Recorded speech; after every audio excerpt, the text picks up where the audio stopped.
Good evening, one and all. Welcome to A Tale of Many Warhipsters, episode 4. We're here, we are live, we are sort of ready to go, in some ways. In fact, there's one thing I haven't downloaded yet, which let me just do that now. 1 second.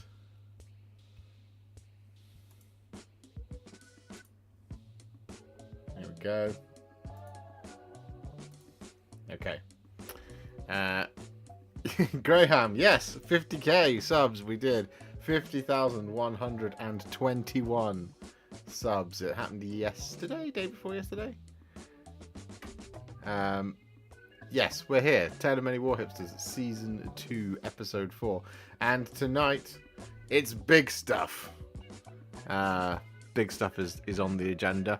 And tonight, I will be joined by two individuals. However, we're only joined by one at the moment, because the other one is running quite significantly late. We shall see when he turns up. I'm joined tonight by Rich and Adam. And Rich Gwatkin, not Richard Smith, he's not very well. He needs to rest. So we're going to be kicking things off in just a minute. As I said, Adam will join us later and throw off all of my configuration for the evening. So there'll be an awkward 2 minutes where I have to redo everything, bringing everyone's screen online and this, that, and the other. But that's okay. We're okay with that. So I'm gonna undeafen Rich now. And I'm then going to bring him in. We're going to head over to the next screen, which is this one. Boom! There we are. Hello, Rich. You can hear me now? Is that correct? Yes, I can hear you. And I can hear you, and the folks at home should be able to hear you as well, loud and clear. Everyone's being very nice in the chat. Good. Well, congrats on 50k subs. Thank you. Thank you very much. Big milestone. It was a hell of a three or 4 years. 3 years. 3 years. I think it took. Something like that. I'm hoping it doesn't take 3 years to get to 100. Nah. Because it takes a lot of work. Eventually, I'm gonna have to get to the point where I sleep for 8 hours a day rather than 6. That would be good. Yes, be good, please do that. It would be good, wouldn't it? Yeah. Net gain across a week would be fantastic. So yeah, I'm still not 100% over. I'm just gonna have a little warning for everybody at home. I'm not 100% healthy yet. I'm still dealing with like misty brain, shall we say.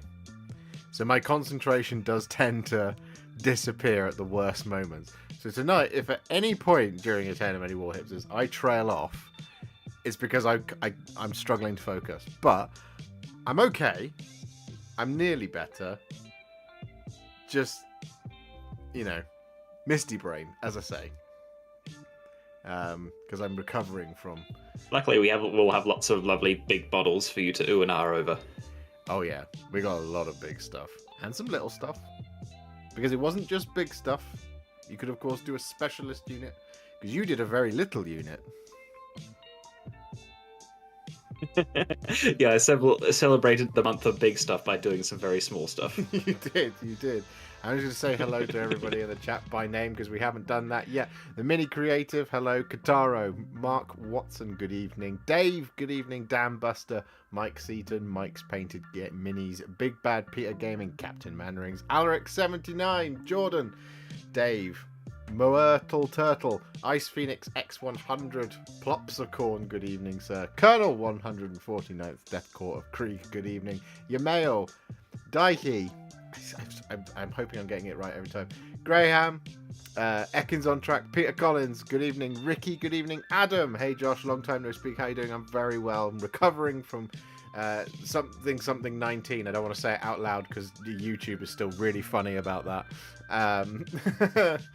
Good evening, Laura. Good evening, one and all. Good evening, Curtis. Nearly catching up with you on 50k subs. Excellent. Congrats on 50k. It is 1-0. Is it?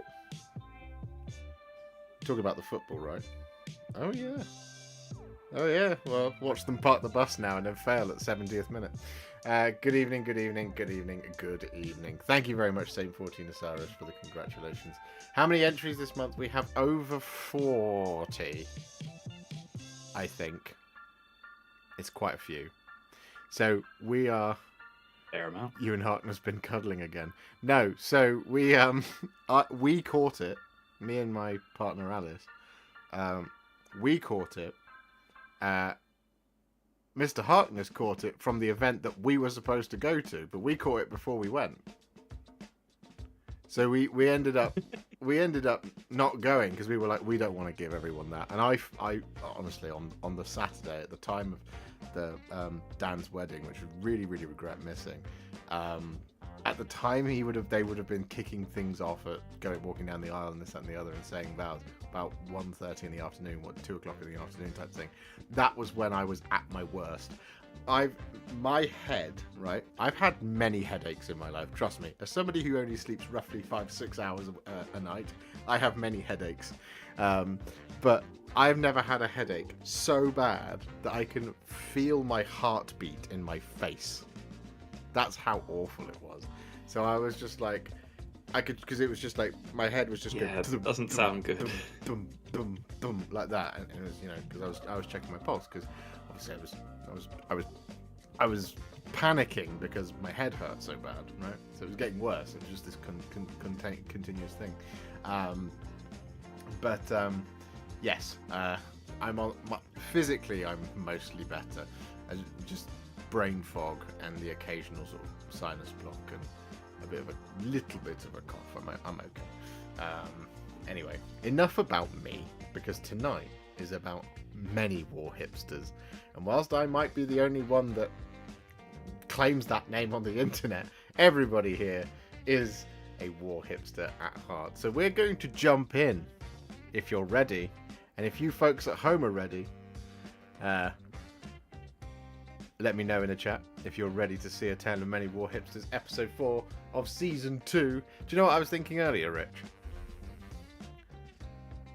What? I was trying to think of how we go bigger for season 3. Oh yeah? Come up with? I came up with very expensive options. Of course. I came up with very expensive options wherein I buy everyone's armies. So... That does sound very expensive. Yeah. So in order to make that happen, we need to get to 100k subscribers. So that I'm pulling in the big bucks, so I can spend it on everybody else. So you're saying you basically want to become like the Mr. Beast of Warhammer YouTube, where you just buy everything for everyone? Yeah, that's exactly right. I locked these 100 hobbyists in a room for a year. And here's what they painted. Exactly. But yeah, guys, we've hit the 50k. If you can help me get to 100k. Also, if you want to consider becoming a member, that would be very nice. I'm trying to think. Season 2's been great. We're giving away one model kit per month. One model kit per month seems like a really good thing for season 2, and it is. And I hope the winners have enjoyed their free Warhammer as a consequence of simply taking part. But next year, how do we go bigger? Do I buy everyone's Warhammer for them out there? And if so, how do I afford that?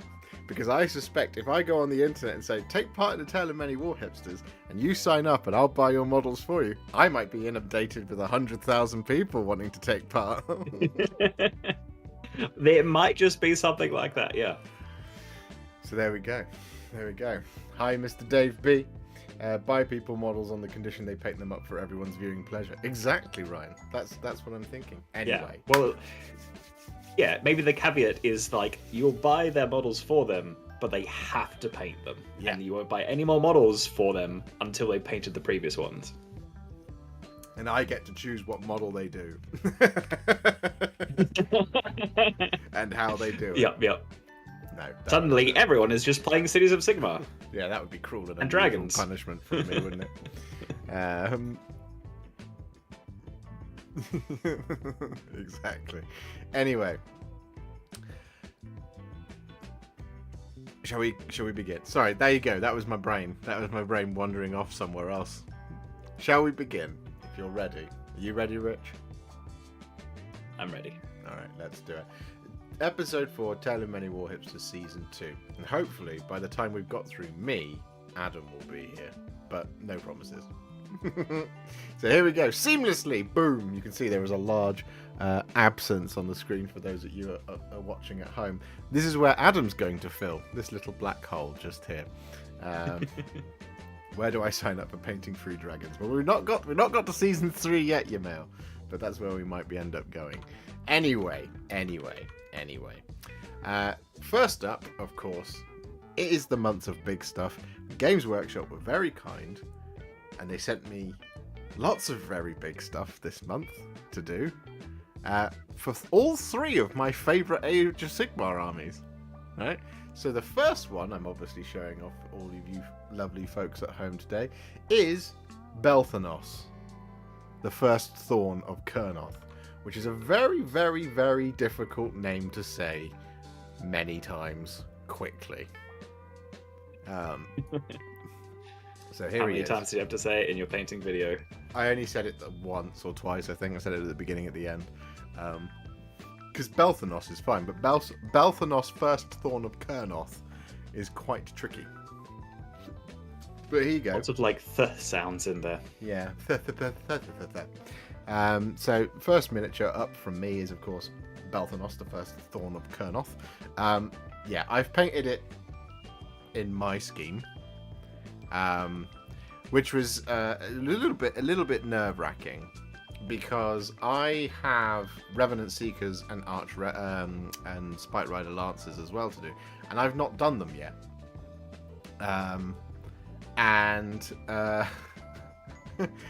I decided to create that colour scheme for those models with the big version of it in the form of Belthanos. I was going to say, you're going to do the bugs in the same scheme. Yeah, exactly. It's exactly what I'm going to be doing. So here he is, Belthanos, first Thorn of Kurnoth. What do you think, guys at home and Mr. Gotkin? I mean, he looks lovely, incredible. I mean, the dark wood against that, the lovely. I just love how you do the blades on your Sylvaneth. They're always great with that transition from that blue and that green, and then the sort of. I feel like you've gone a bit darker with like the red on the cherry blossoms on this one, and with that cape. It works so well.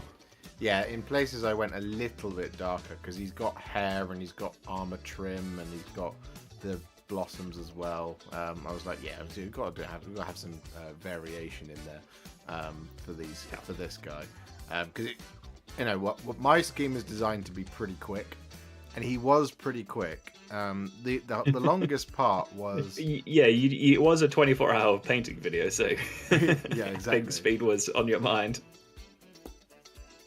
So the thing I wanted to do for the beetle, and again, this is another thing where I was learning as I go, you see, because I've also got Alarielle the Everqueen to paint. So what I wanted to do for the beetle thing was I wanted to do that kind of petroleum look that some beetly things have. And so this is what I have done.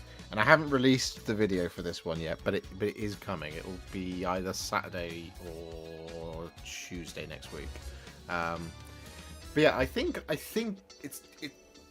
you'll really notice it in the video when it does the little spinning shot. In still form, it's quite difficult to replicate a black shiny beetle. I want to say, did you use like a type of medium or like a gloss varnish on that, or was it just relying on like the semi sort of satin finish of the contrast paints? Yeah, so in there is some very thinned down Ard coat mixed with some green, pink, and blue contrast paint over the top of a black bug that's been dry brushed with grey cere. You'll see how I do it. It's by my standards quite clever, I thought. And I just kind of made it up on a whim. But now I know how I'm going to paint Alarielle the Everqueen as well. Yeah, it's kind of like it's kind of a gloss glaze almost, with like bits of color in there, from the sounds of it. Yeah, I mean, it looks lovely. Oh, thank you very much. Next up from me was Talia Vedra, the Lioness of the Parch. It's just such a lovely model. Yeah. I think for me, this is front runner for model of the year. Oh yeah. It's just You think so? gorgeous. Yeah. Yeah, I'm. For me, there's just something about like the wings and the lion and the way she's standing. It just all works really, really well. Yeah, I was initially when I had it in my hands. Sometimes when you get a big model, you can map the direction that you're going to go, and with this one, I was like, this one gave me more trouble than they usually do, because there is so much different kind of colors, and there's loads of conflicting photos on the internet about what color, how warm, how cold, how dark, how bright she is. So there's like there's versions where it looks like the model's been primed in grey cere. There's versions where it looks like it's been primed in Wraithbone, where it's just super warm and vibrant. And there's ones where it's a little bit shadowed. There's ones where it's blah blah blah blah blah blah blah blah blah blah blah blah, and so on and so forth. So this is also probably one where you want a good 360 as well to see how the back is painted too. Exactly right. And none of that. So I was just like, look, we're going warm because it's going to be a bright centerpiece for the Cities of Sigmar. The rest of my Cities of Sigmar are quite cold because they're done in grey cere. Because they're a little bit dingy, as well they should be. Yeah, fits them. Yeah. Whereas her, it's like she is the Lioness of the Parch. You want to have your eye drawn to her. So I went with Wraithbone, and then from that point on, things started to slot into place. Like the wings look really complicated, but they're actually very, very structured in their layout, which is very very good. So yeah, I really enjoyed this one, and I'm very very pleased with it. Hello, Mr. Rez. How are you? Yeah, I like the idea of using just one model in your army having the Wraithbone on it, because that will really, really make it pop, and this is a miniature that you definitely want to pop. Exactly. You want everyone to be like, that's the guy. My plan, though, is to back this one up with eventually a Celestial Hurricanum and a Luminarch of Hysh. So nice. It'll be quite the. There'll be a couple of popping models. Yeah, exactly. And then my third and final one from me is Ionis Cryptborn. Just so lovely. So yeah. Dragons, baby. But the thing is, not just that you love dragons, it's that you paint dragons so well. Because like even just like looking at the other great models and great paint jobs on Warhammer Community when this was featured there, your wings are just that extra bit different with that gradient there, just the extra depth in the shadows, that sort of brassy gold metal it looks so realistic and just really pops off. Just like the details here are just incredible, and like all the paints that you've chosen just really, I think, highlight the model to its best. Thank you. It's very kind of you. I was really pleased with this one because I ummed and ahed for ages about what the colour of the scales were. Because it's one of those things where you've got conflicting photos on the internet and with your eyes. And so looking at Cryptborn Stormwing at the box, it's quite clear to me that it's very cold, and that also that the flesh has got that kind of pink element to it, to the scales. So in order to replicate that, how does one do that in the most simple and efficient way? And you know, I've learned a lot since I've done a lot of big models by now. And also in this universe, we now have single pigment contrast paints with things like Bile Red. So I was like, well, yeah, we'll use Bile Red because there's clearly red elements of it. And then we'll go for a pinkish wash. But we need it to be quite saturated pinkish wash. So we went with Volupus Pink. And I tested it on a little bit of scales on the back, and I was like, yeah, no, absolutely, 100%. It's one of those moments where I think I caught it on camera when I was doing when I filmed my blog, which will come out soon, by the way, where I go, where I get a little bit giddy with myself, because I feel like I absolutely crushed it on this one. And you know, I love dragons. Yeah. Dragons are my favorite. Stormcast riding dragons are the best. It's the best thing in the world. Hope we get more. Thank you very much, Games Workshop. But yeah, this guy, he is a crown jewel in my collection. If you can see, he's already made it into the cabinet behind me. Talia Vedra has as well. She's down there. Belthanos hasn't yet because I haven't finished his video. But yeah, just this one. This one is built different. That's how I feel about it. It's just such an epic model. But it's also, I think, yeah, like you're saying, one of like the finest jobs that you've done that I've seen. And you've done some very fine jobs. Paint jobs. And I've done painted a fair few miniatures in my time. Yeah. Everyone's being very nice in the chat. That's very, very kind of you guys. Thank you very much. But we can't spend all evening on myself. No, we must move on to the next person, who is Adam, who's not here to defend himself. So we're going to be really, really, really mean about his miniatures. Yeah, next. So he's done, first up, he's done a Norn Emissary and a Neurolictor in his classic scheme. Oh, big boy. His orange and yellow with black skin and pink. I feel like there's a little bit more bluish to the skin as well, from what I've seen from before. Yeah, it's a really nice touch. Yeah, no, he has added a little bit more blue in there. His bases as well are always on always on point. As Mike's Painted Mini says, autumnal as ASF. Damn. Dave, can't wait for mine to arrive. I'm sure it will take longer to paint. I'm sure you will absolutely crush it, Dave, when your Ionis Cryptborn comes out. And next month, because it's characters next month, I'm looking forward to seeing a couple of Ionis Cryptborns to take us into Christmas. Yep. Well, Stormcast I'm not sure what's on the cards for this month, but Stormcast were very popular last month. So if people are building those armies, they'll want an Ionis. Exactly. So yeah, Adam has done. What was it? Something Ryan said. Ooh, time to be mean. Why isn't there more? How dare he only do 2 models? Don't worry, Adam has done more. He always has more. If I know Adam, there'll be another couple of slides. Oh yeah, there's another couple of slides.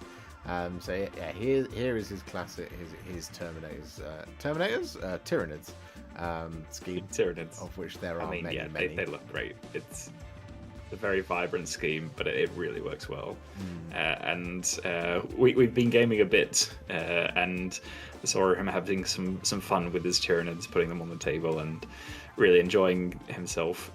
Perhaps a bit more than he was with his Space Marines, but that might have just been because he was facing my Tyranids at the time. Was he winning with his Tyranids by any chance? He was. Yeah, that generally tends to add to the enjoyment factor, doesn't it? But yeah, a little bit. But I just really love how the army plays. So there's a lot to enjoy, and I think I haven't got my hands on these 2 models yet, but these paint jobs are definitely making me want to pick up a couple, because they are lovely models, and these really do them justice. Yeah, 100%. He's got some more, so we have some more characters here. So we have his Space Marine chapter over here on the left. He's done the Reaver Lieutenant, the lone survivor. Especially having especially having included his own Tyranid scheme as the victim. Yeah, didn't pick someone else's, but it all ties in together. But yeah, I mean, I do love that model. Some people are on the fence about it, but it's just so characterful to me. It always looks so fun. Yeah, no, definitely. He is a lovely model. The thing I'm hoping for at some point is a Tyrannic War Veterans type kit. Because that'd be so cool. Yeah, I'm surprised. I mean, they've given us basically another Tyrannic War, so surely that means we'll have Tyrannic War Veterans by the end of it, right? One would assume that the last models that will come out in the edition will be Tyrannic War Veterans. I mean, I'm down for it. And even if it means that they get a special rule where they're only good against Tyranids and I only play Tyranids at the moment, I'm still cool with it. Like, yeah, exactly. It just fits the theme so well. What we also have here is a White King. This is his Halloween submission. I was gonna say, he wanted to paint something spooky. Yeah, not many people did, which was good. Nobody needs that pressure. Yes, he's done this White King here. He said to me at the time that he absolutely loves the expression on the White King's I mean, face. these sort of from vampire counts to what are they called now? I forget. They were Death Rattle, and then they became Soulblight Gravelords. Is it? Soulblight Gravelords, that's the one. Yeah, such a classic range. Like this model feels perfectly fitting to, because I think this was a resculpt a couple of years ago, probably more than that now. It's quite old, this one. It comes on a square base.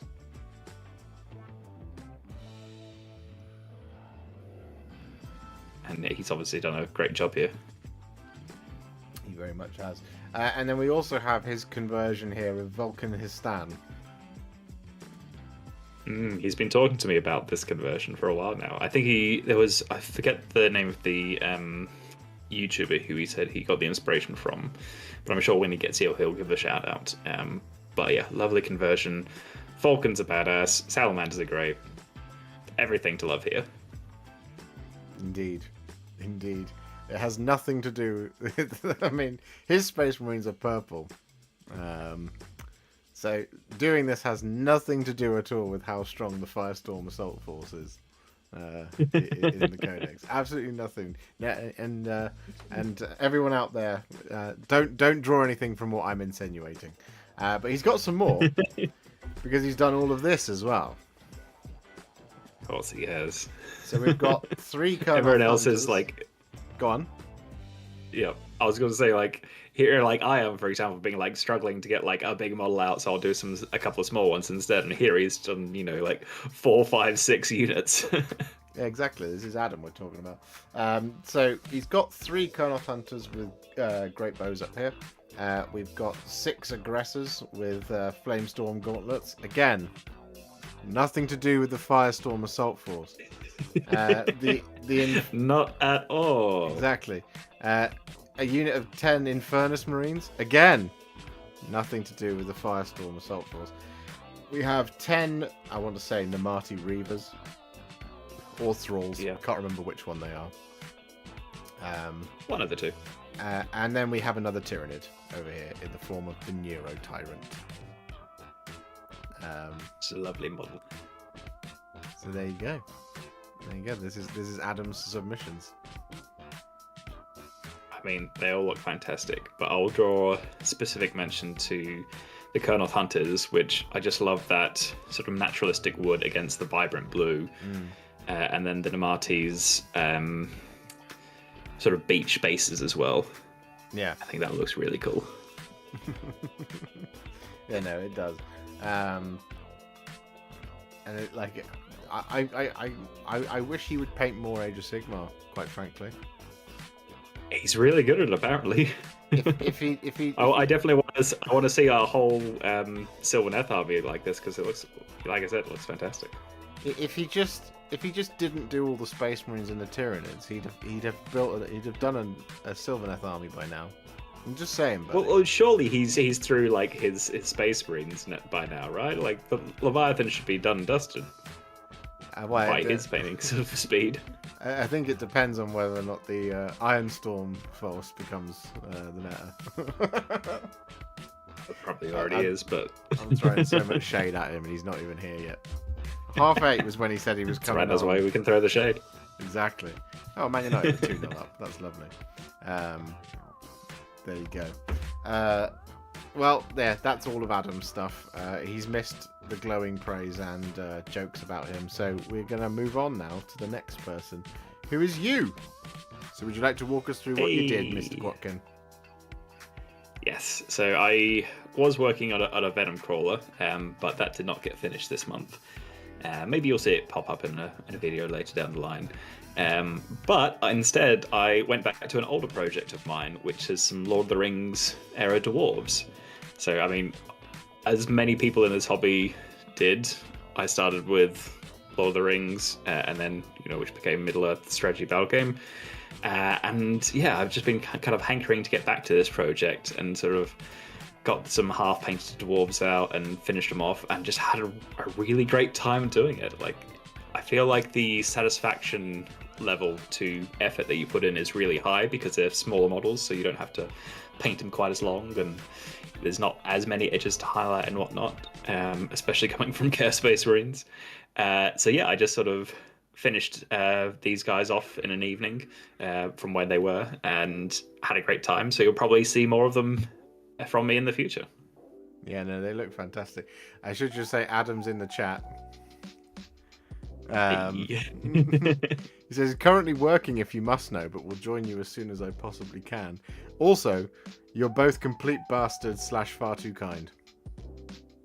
It's one or the other. Mostly both. I'm just saying, Adam, if you would just leave your job and paint minis for a living, you'd be far more productive. You wouldn't have any money, but you would be far more productive. Come work for me full time, buddy. I'm offering you nothing. Have half a sandwich. Exactly. You can have half a sandwich and your choice of tactical space marines, because I've got 100 of them. Anyway, Mr. Guatkin, your Iron Hills dwarves are lovely. They're lovely. They're absolutely lovely. These are the official. These are the official ones. These are plastic. Yeah. So these are the plastic dwarf warriors. They're from the Khazad-dûm range, which is the old sort of. There's various different dwarf armies. These are the Khazad-dûm / Moria ones. So these are eventually going to be a Barland expedition army where he goes to reclaim Moria. Yeah, no, they look great. They look absolutely fantastic, buddy. I really like the choice of the green. Isn't the box art, is it? That's your own affectation. It's slightly different. I've actually gone fairly close to box art with these, but I've made a couple adjustments. The green is slightly different. It's less of like a lime green and more of this style of green. And I've also, on some of them, you'll see on the front right one, you can see it probably clearest. Instead of just being like black or more green underneath the armor, I've gone for like more of a leather color in those places to sort of represent like a leather gambeson or tunic underneath. I like it. I like it a lot. I really like your highlighting on the shields on the inside edges. I wasn't sure how I was going to tackle that, and I tried this out on the first one, and I was like, yep, that works. That works really well. Let's just continue that. No, it looks absolutely fantastic. I think you've absolutely nailed it. So again, the usual criticism is that you haven't done enough, sadly. There are more on the way. Like I said, I really enjoyed doing these, so you'll probably see more of these from me next month. Have you got any big pig riders? No, those are a different dwarf faction. So this dwarf faction has... Yeah, so I think those are the Iron Hills ones. These are the Khazad-dûm or Moria ones. And then there are the Erebor dwarves as well. And then the different sort of Thorin's company. And I think that's most of them. Yeah. But these have always been my favourite models. No, they are really nice. What else is in the range? I mean, I've got a fair amount of Dwarf Warriors, a couple of heroes as well. So like King's Champion is in there, a couple of banners. Yeah. And then there are Vault Wardens, but because I'm doing this as more of a expedition to Moria, I reckon they wouldn't lug those shields around. So instead of doing like the Vault Wardens, I've gone for lots of like Dwarf Rangers. So a bunch of guys with cloaks, throwing axes and such. And then there'll be the usual Khazad Guard and Iron Guard as well. Do they have any legendary lords? Oh. Have I lost you? Oh, I can hear you again. I think I lost you as well. I asked you, do they have any legendary lords? Well, there's Battleline in there. He's like... There are some older ones if you run this as a Khazad-dûm army, but because I'm doing this as a Moria army, Battleline is like the main one, but I've gone looking in the book for other names of people that went there. So I think like Gloin, which is Gimli's father, also went there, and then there's like another couple of just captains and such that have names in the book but don't necessarily have models, so I'm going to put on my captains. Nice. I like it. Awesome. I mean, these are really tiny, which is interesting. Because by Lord of the Rings standards, Lord of the Rings are small anyway, but the dwarves are very small. I've done a couple of them. So I've done Thorin's Company in the past, and I've done Dane Ironfoot as well. Things like that. Yeah.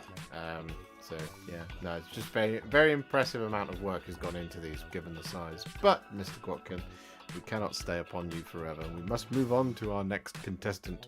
So that is going to be Mr. Dave Hall, with his evocators on Dracolines, I believe is what they're called. I'm pretty certain.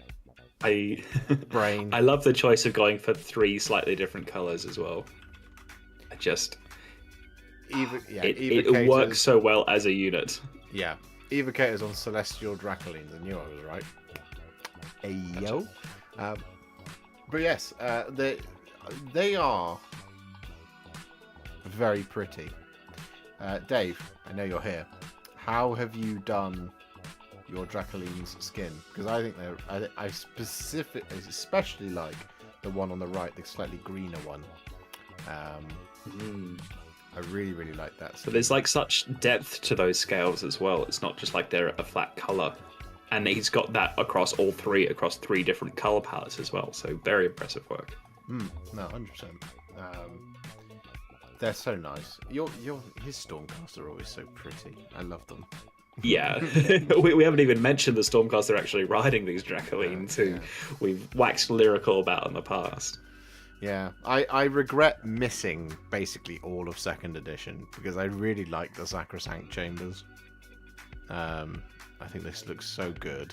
And like full Stormcast armies of Sacrosanct Stormcast do look absolutely breathtaking, because the amount of like flowing robes and magical, mystical stuff all flying all over the place. You know, the only one I've done is Aventus Firestrike from the chamber, and you know he's on his Taurolon, which is fine, but I've never done the smaller ones. So I think these are particularly impressive, because I very much like them, especially when you're bringing in tones of blue to add to something where the purple is quite as front and central as it is on these. Because that's always very hard to do, because it can start to like sort of muddy the waters a little bit in terms of when you're looking at it with the eye, because blue and purple can tend to be a little bit close in shade, but you've got such distinction in there that you don't lose any of the details when looking at the color scheme. So yeah, it's just excellent and very well executed, and I think all of the eyes as well look fantastic on the Dracolines. Not even that, but also like the definition that he's got on the teeth and the mouth as well. Yeah. even down to the little subtle highlighting that he's got on the claws, just the little details that, I mean, for such like vibrant gold models on top, it's the Dracolines are almost sort of like, they feel kind of almost naturalistic because it's kind of those more muted colors, but then they are still quite vibrant, so they fit together really well, even though they provide that point of contrast. Yeah, no, 100% agree. I think there's another page of these. Yeah, so it's three, Lovely. just at slightly different angles, and you can really see how those colors pop. Yeah, excellent color choices. Dracolines were based with thinned Grift Charge grey, then washed with shades, matching contrast with the scales. There you go. Contrast paint, man. It's really good, that isn't makes it? sense. I was going to say, I don't remember how GW painted these, and I almost don't want to go and look because I just love how these Dracolines are painted. Probably in quite a long-winded way. Probably. No, I can actually see it now. So I'm guessing the one on the right is Tyran Blue, is the shade. I'm guessing the one in the middle is something like Bale Tan Green or Croak Green, something like that. The one on the left, to me, I don't know. I can't tell that one. Not Tyran. Maybe Pilar Glacier? David, am I guessing it right? Robert, so nicely painted, so vibrant. Exactly, Robert. Exactly right. Lovely job on the cobbles too. I couldn't agree more, Laura. Yeah. We always mention the cobbles and have asked many times about how he's done them, and I think he's informed us every time that it is a green stuff world roller or something similar. Yeah. But they just always look great. Do you know one of my favourite tips in the world for basing is that grass grows everywhere. Good tip. Yeah. So wherever you go, you can put a little grass tuft on there. Yeah. So like, you can really make like Coelia green shade. Damn it. Anyway, you can really make bases pop by adding grass to places where it doesn't necessarily make sense, or in fact it actually really does make sense. So for example, in the cobbles, having grass poking through the cobbles brings it alive, like in such a fantastic way.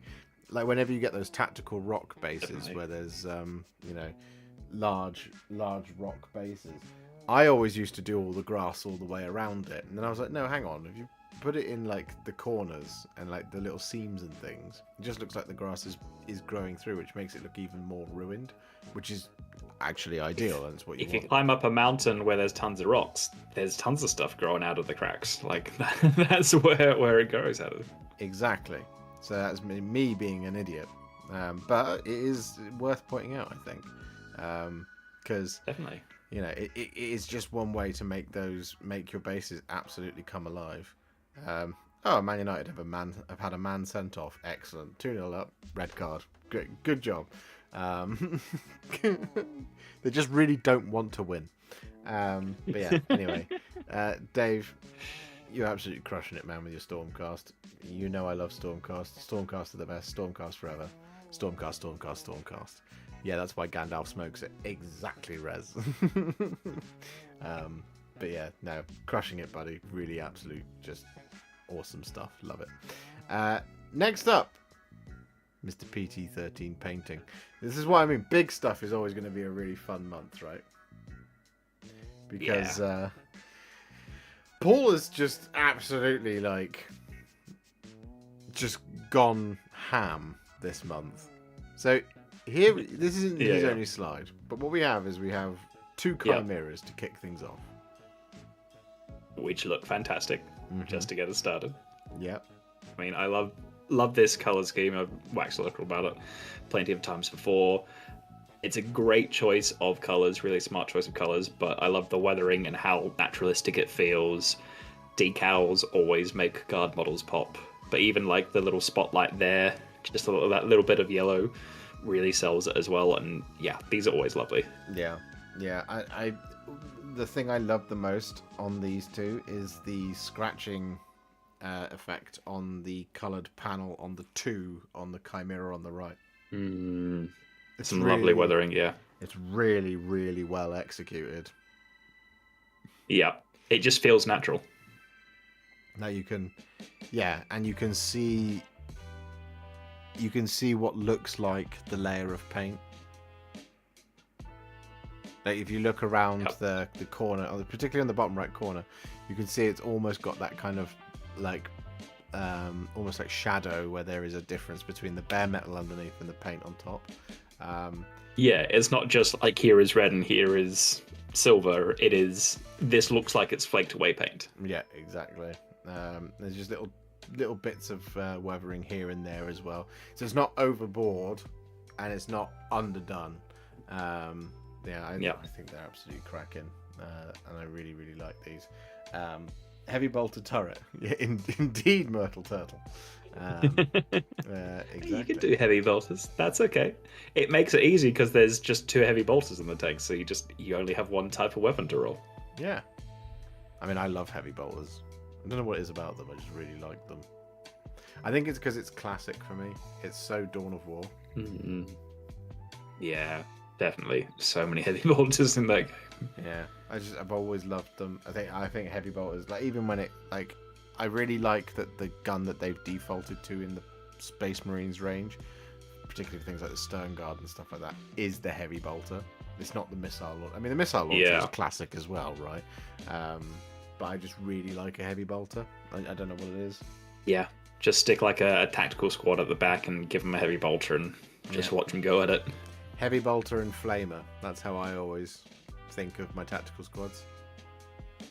Don't know about you. What do you think of when you think of a classic tactical squad? Ooh, see, because it's difficult because I started with salamanders, so I do love flamers as well. But then I moved on to Dark Angels because I do quite like plasma. Yeah. I would say plasma gun, not necessarily plasma cannon. I think I'm torn between missile launcher and heavy bolter, just for like which is the most classic to me. Yeah, no, I can see that. Plasma gun is a pretty bit of a classic. Yeah, plasma cannon. You never saw that in tactical squads. Ever. I've never seen. Very rarely. Do it. You always saw plasma. I think cannons I've seen one Dark Angels, like when I very first started, like back in 3rd, 4th edition. I remember watching someone and they had a tactical squad that had like split up, so there was it. One half was just the bolters that were going to get an objective, and the other half was the plasma gun and the plasma cannon on a hill with the sergeant pointing at their targets. Yeah, the Dark Vengeance set, you got a plasma cannon, didn't you? That's true. Yeah. But yeah, no, it's really nice from Paul. Paul's absolutely crushed this. But it's not all he's done, because he's also done a Devil Dog. I was going to say, these aren't quite the Hellhounds, are they? So no, he says he will not. His email says. Yeah, because they've all got different names. It's like Chem Hounds and Devil Dogs and Hellhounds. So his email says, hits it at the buzzer. 2 chimeras, a devil dog. I'll have no one tell me it's a hellhound with a melter cannon and a las cannon. Well, I haven't shown you that. It's a devil dog, guys. It is a devil dog. Devil dog. Big Bad Peter Gaming has just given. Actually, now you mention it, I think. Going back to the previous question about classic, I love how each chapter or each guard regiment would have their specialist weapons. So if I was Salamanders, Flamer, and Melter. Yeah, no, I can see that. We've got some more missile launcher and flamer, bolt pistol and chainsword for sergeant with the back banner. Yeah, you are 100% right there, Eron. Yeah. And as well as also, back banner is classic. Yeah, you have to have it. And also, Big Bad Peter Gaming has just gifted 10 memberships because he's an absolute hero. Thank you very much, Peter. That's very, very kind of you. I really appreciate that. Thank you very, very much. Yeah, we're building towards season 3, guys, where I buy everyone's Warhound. I haven't run this past Alice. I haven't run this past Alice, so hopefully she's not watching. Although I think she is watching. Yeah, if you want free Warhammer, guys, get all your friends to sub to this channel. Exactly. That's how I bribe. That's how it works, right? Exactly. But there you go. But thank you very much, Big Bad Peter Gaming, and thank you very much, Paul. Because again, it's just more consistency in the tanks, right? Because yeah. I think these look cracking. Again, really nice weathering. Absolutely. Very, very nice color scheme. We will continue to wax lyrical, Paul, about your Astra Militarum. Yeah. I do love the use of the little. I do love the use of the little shield transfers as well. That's really lovely. Just gives like that extra little touch. Oh yes, I see. These ones over here on the turret. Yep. Yeah. Oh yeah. And then again on on the right tank. Do they come from... Where do they come from? Are they from the Astra Militarum transfer sheet? I don't know. I think I've got one here. Not sure, but if they are... Talk amongst yourselves. They look great.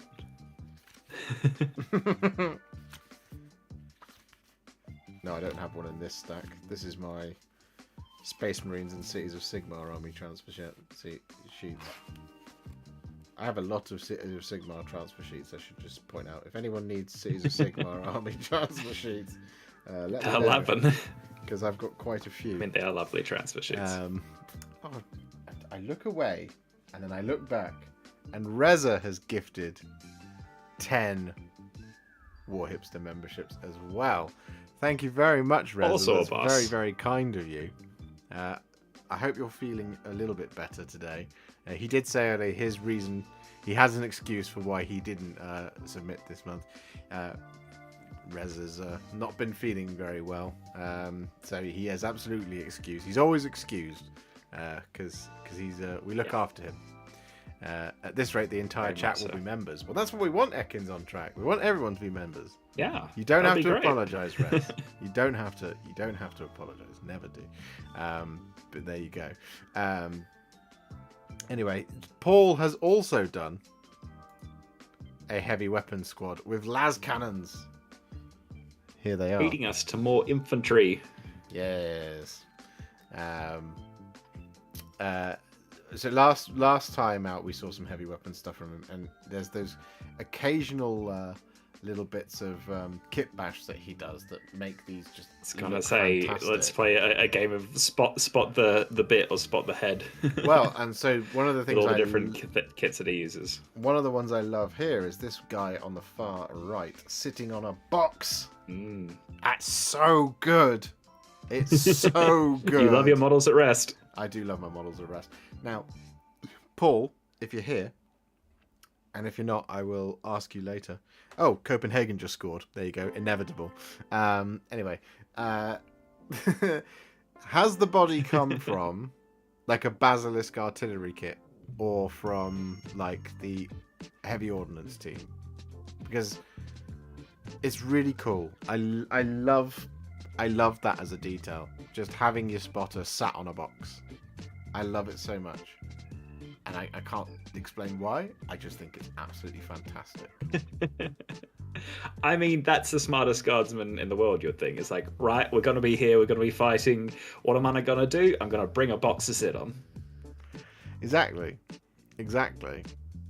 Oh, I love it. I love it so much. Paul's guard are just going to be an absolutely sexy army, aren't they, by the end of this? Yeah, Guard are one of those armies where putting them all together at the end, like once we finish this process and he'll have a full army that he displays as that family picture at the end of this, it's just going to look incredible. Jewish just said it's 2-all. Oh, come on. My push notifications can't keep up. I don't know where he got the sandbag. The sandbags again, yeah, no, are absolutely fantastic. And yeah, Paul's just out here crushing it with his Astra Militarum. Looking really, really good, buddy. Keep it up.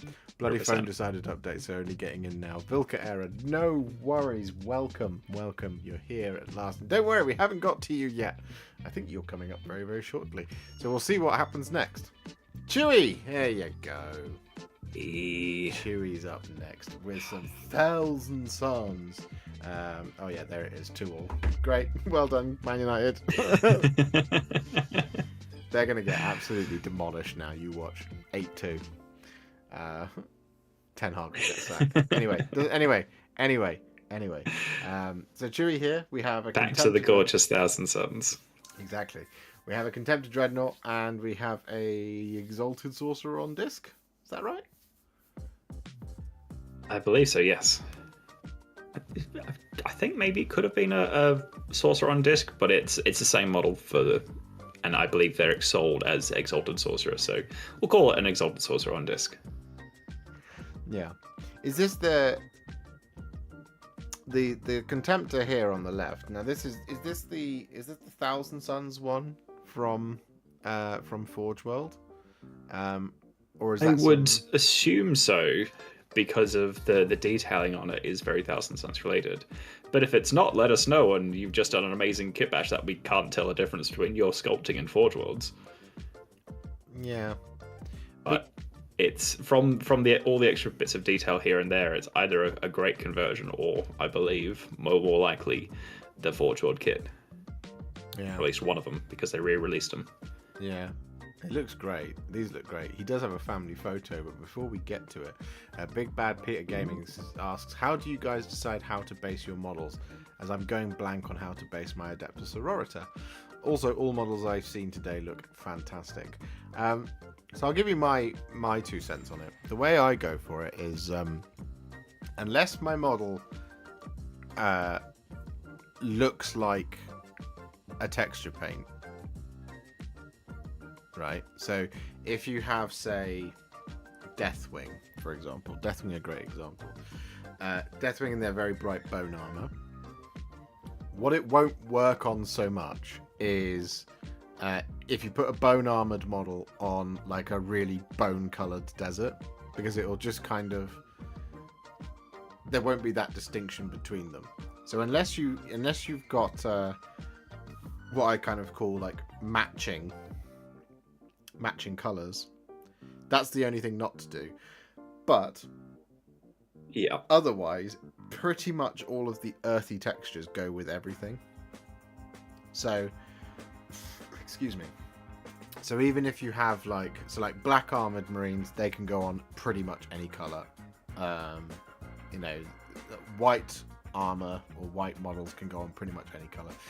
The thing you only really have to avoid is putting the main color of your army on a similar colored base. So for example, with Chewie's models, if he'd done his Thousand Suns standing in the middle of a tropical ocean, the blue armor on a blue water base would look a little bit like it would be difficult to see a distinction between the two. You'd have to really kind of balance it and play with it to make sure it looked right.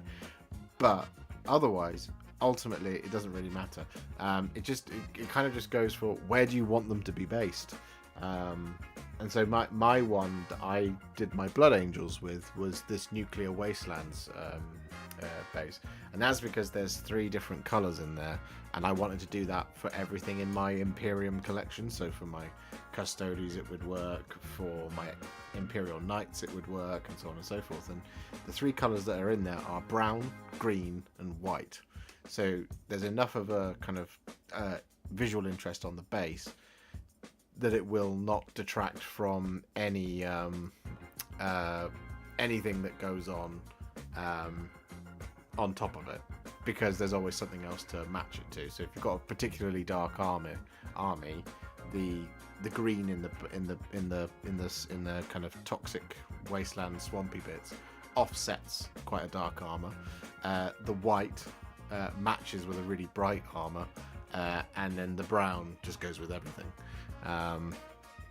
Purple armor with white clothes is my Adeptus Auroritus paint scheme. So yeah, you could go for desert. You could go for tons of stuff. Yeah, desert. You could go for ice. You could go for mud. You could probably get Martian might be a little bit muddy, but it probably wouldn't be too bad if it's. Depends on the shade of purple. Depends on the shade of purple. Yeah. Yeah. Another thing I'll say as well is I agree with absolutely everything you said. Pick a contrasting color is always a nice default. But I would recommend as well getting 2 or 3 different types of textures in there if you can. It will make it from them just a base that offsets the model to something that elevates it, where like I do very simple basing scheme where it's the sort of grey rubble, or the one of the texture paints, and then a little bit of snow and a little bit of grass tufts and just a couple of different variants of textures in there. Or you could put some rocks in there that maybe dry brush a different color, or you could put some like little fallen bits of metal or ruin or whatever else it might be. Just a couple of things in there will then put a bit of extra interest and make your models look like they're walking through a battlefield rather than just on a sort of a flat plane. So like for here, for example, these are more sort of deserty bases, and on the right there's not that much room for it, but you still got a little bit of that crackle around where the sort of sorceress palace is coming up. And then on the left you've also got that little bit of crackle paint as well, but there's also a couple of grass tufts in there to just give it that little bit of extra texture and a little bit of interest. I mean, purple will fit with pretty much anything unless you do them on a purple base. Just avoid that. Here is Chewie's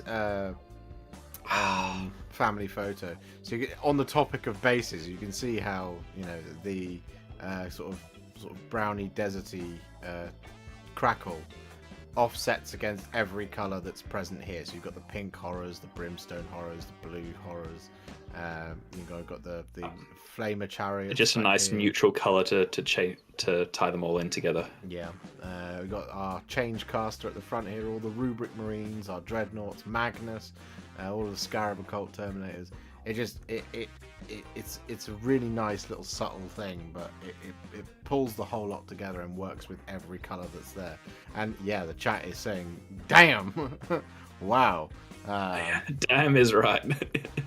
Especially with like the vibrancy of like the demons as it set off against, I mean, that's a lot of trim for all those rubrics. I mean, just well done with these, because they do look fantastic.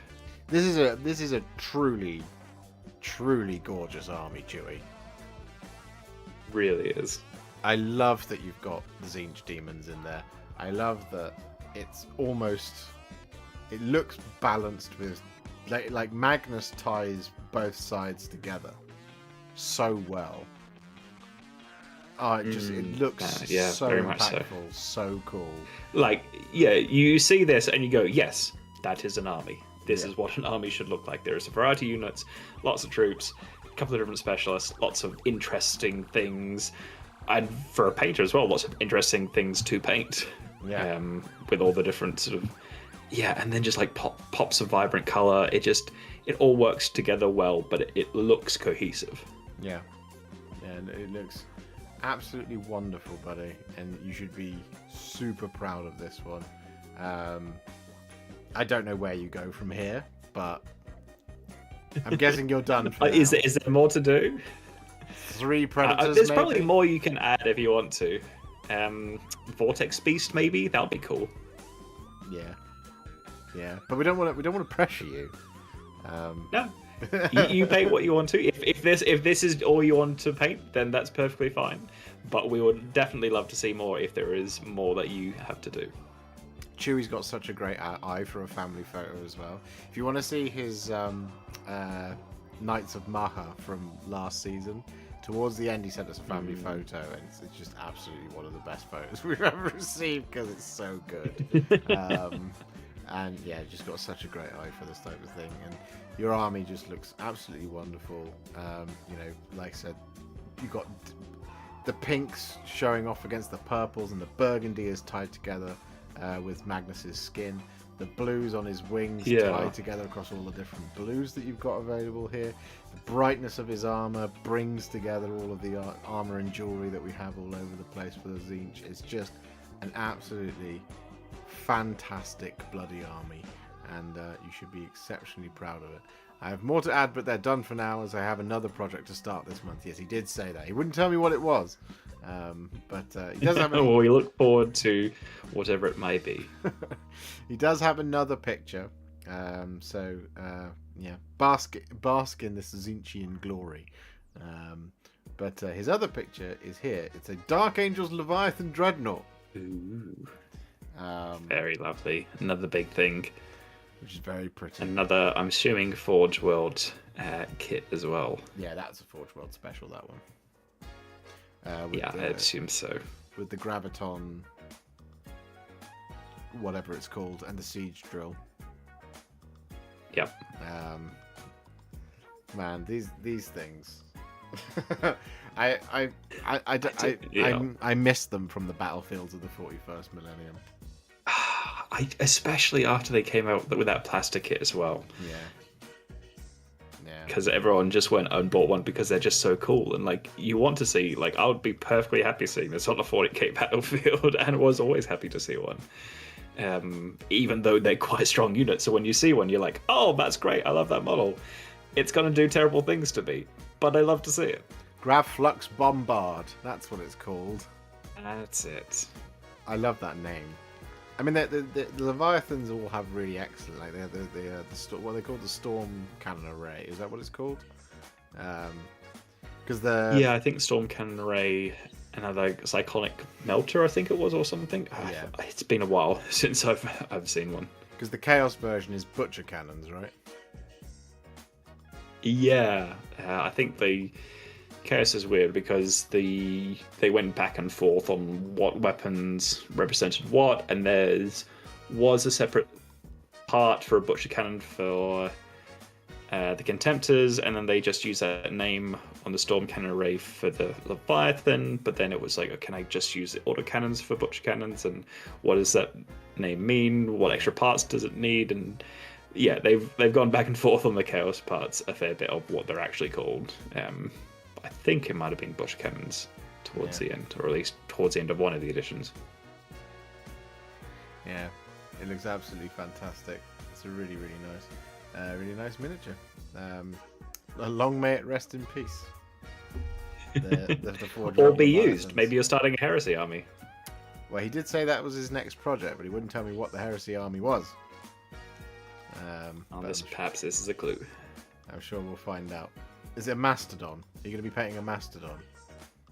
Because I love the Mastodon. It's so needlessly big. It is. I think I've seen one or two of them. It's obnoxiously large. It's obnoxiously large. Yeah. Absolutely cracking work, Chewie. That's very cool. One more. We'll just have one more little look at this. For everybody, because it's got to be done. As Colonel says, hit the like button, you heretics. Get those likes up. So if you would like to like the stream, here is as good a reason as ever to like Chewie's army. Yeah. You're not liking basically my stream. It's heresy not to hit the like button for this, and if you like heresy, you like this army, so hit the like button. Exactly. There's no reason to not hit the like button here. There you go. See, the likes are rolling in. We're only 30 away from the magic number. I'm just saying, for everybody at home, if you want to see the magic number, just saying. Gotta get there. But yeah, Chewie, you crushed it, mate. Anyway, moving on now to Mez, who has a Sentinel for us from Marvel Crisis Protocol.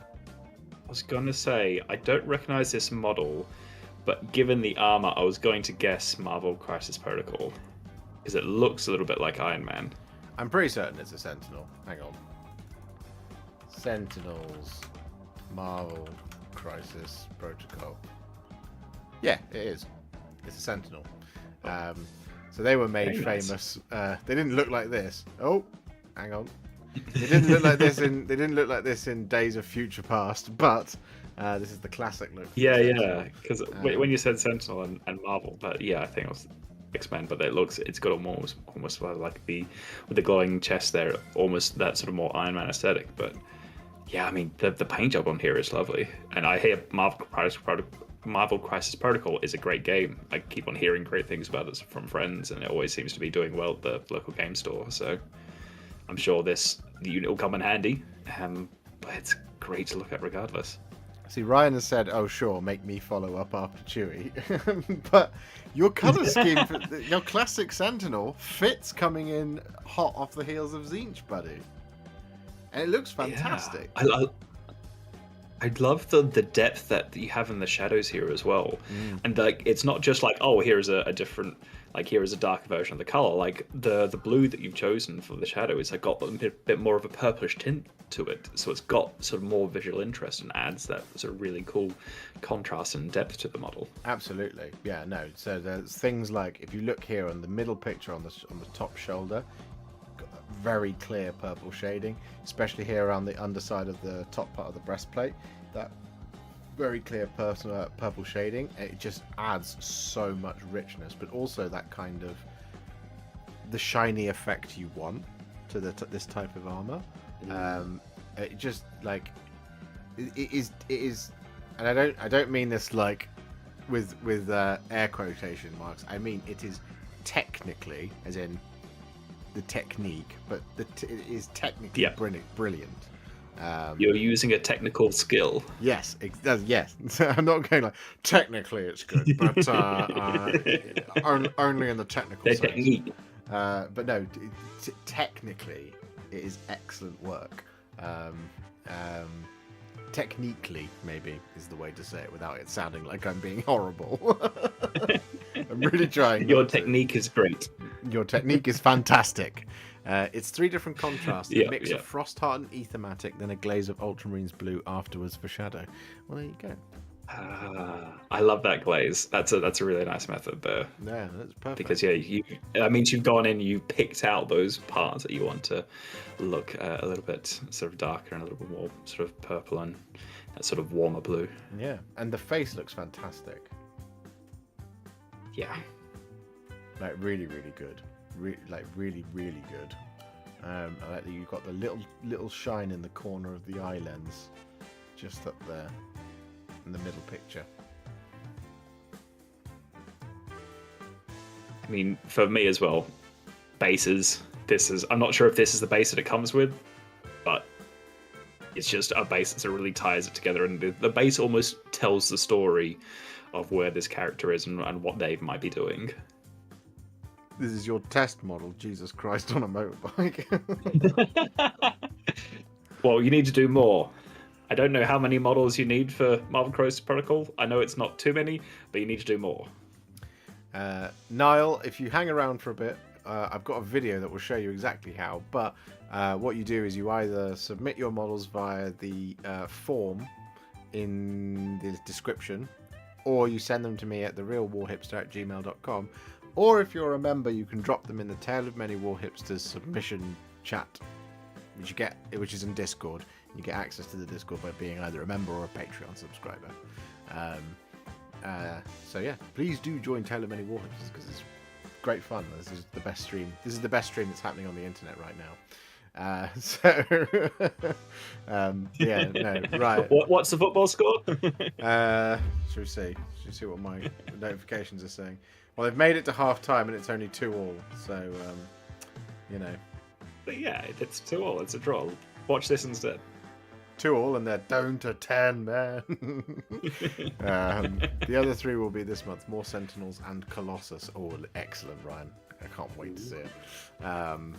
You're literally like flying the flag for alternate games, and you're making it look so easy and so good, and just very, very, very appealing. I'm hoping to have some time off to do my Shatterpoint set.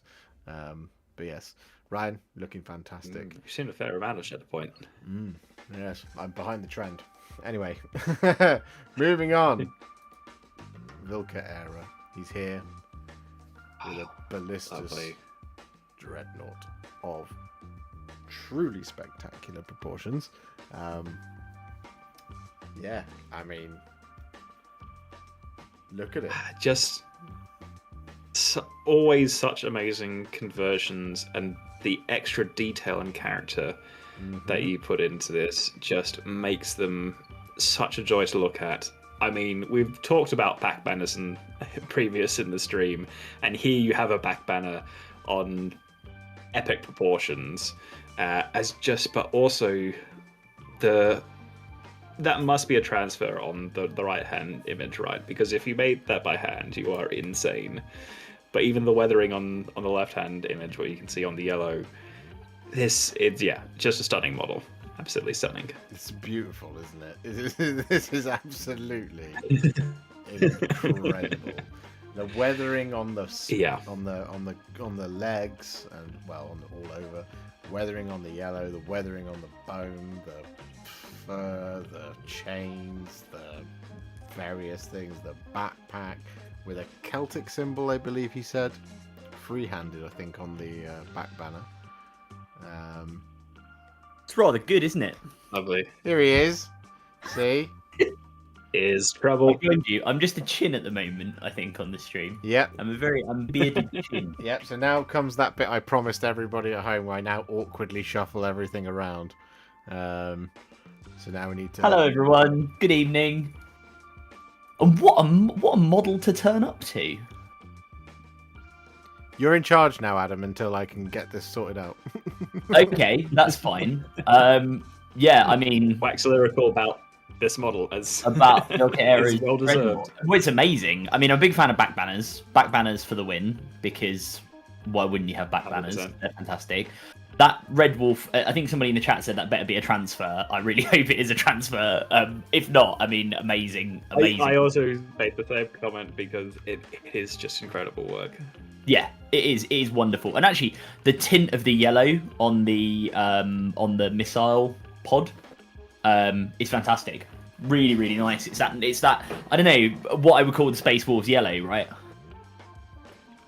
Yeah, but weathered down to fit that sort of dirty and in the trenches kind of aesthetic that this army has. As just Freehand banner and shoulder pad. You absolute lunatic. You've done an amazing job. You like just doing the back banner at freehand. That impressed me, but you're saying that the red wolf was also freehand? You are an absolute madman. That's crackers. Like, that's amazing. I don't like. I really hope, Vilka. I really hope at some point we get like a Land Raider or something with an even bigger. Like, I just want to see something with an even bigger canvas on which you can do amazing stuff. Yeah.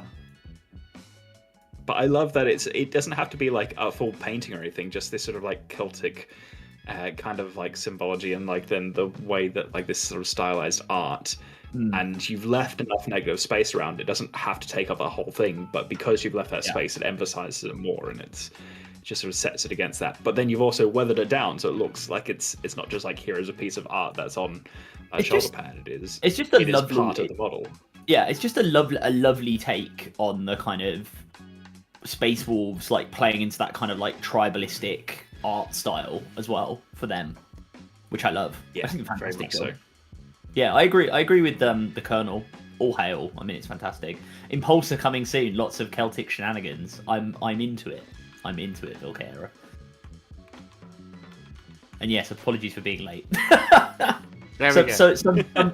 Sometimes work. It's also why I am dressed like I am, because I have quite literally come straight from work. So yes, unfortunately some work got in the way this evening. It's a late hour in the day. We understand, but we do not forgive. Missed some great models. But... Oh, I know. I'm really upset. I'm gonna go back and I will watch the bits of the stream I missed because I want to see everybody's models. I think everybody. I definitely do. I think the chat should agree on a forfeit you have to do for next. Oh, go away. for next month. No. It can't be paint more models because there already paints too many. I have to watch Aquaman and give my views thereon.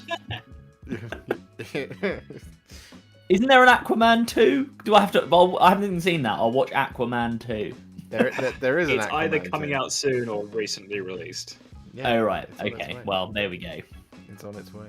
Anyway, Vilka-Era, you're an absolute boss. And you're making absolutely breathtaking Space Wolves army. But yes, there we go. So moving on now, we have another Dreadnought.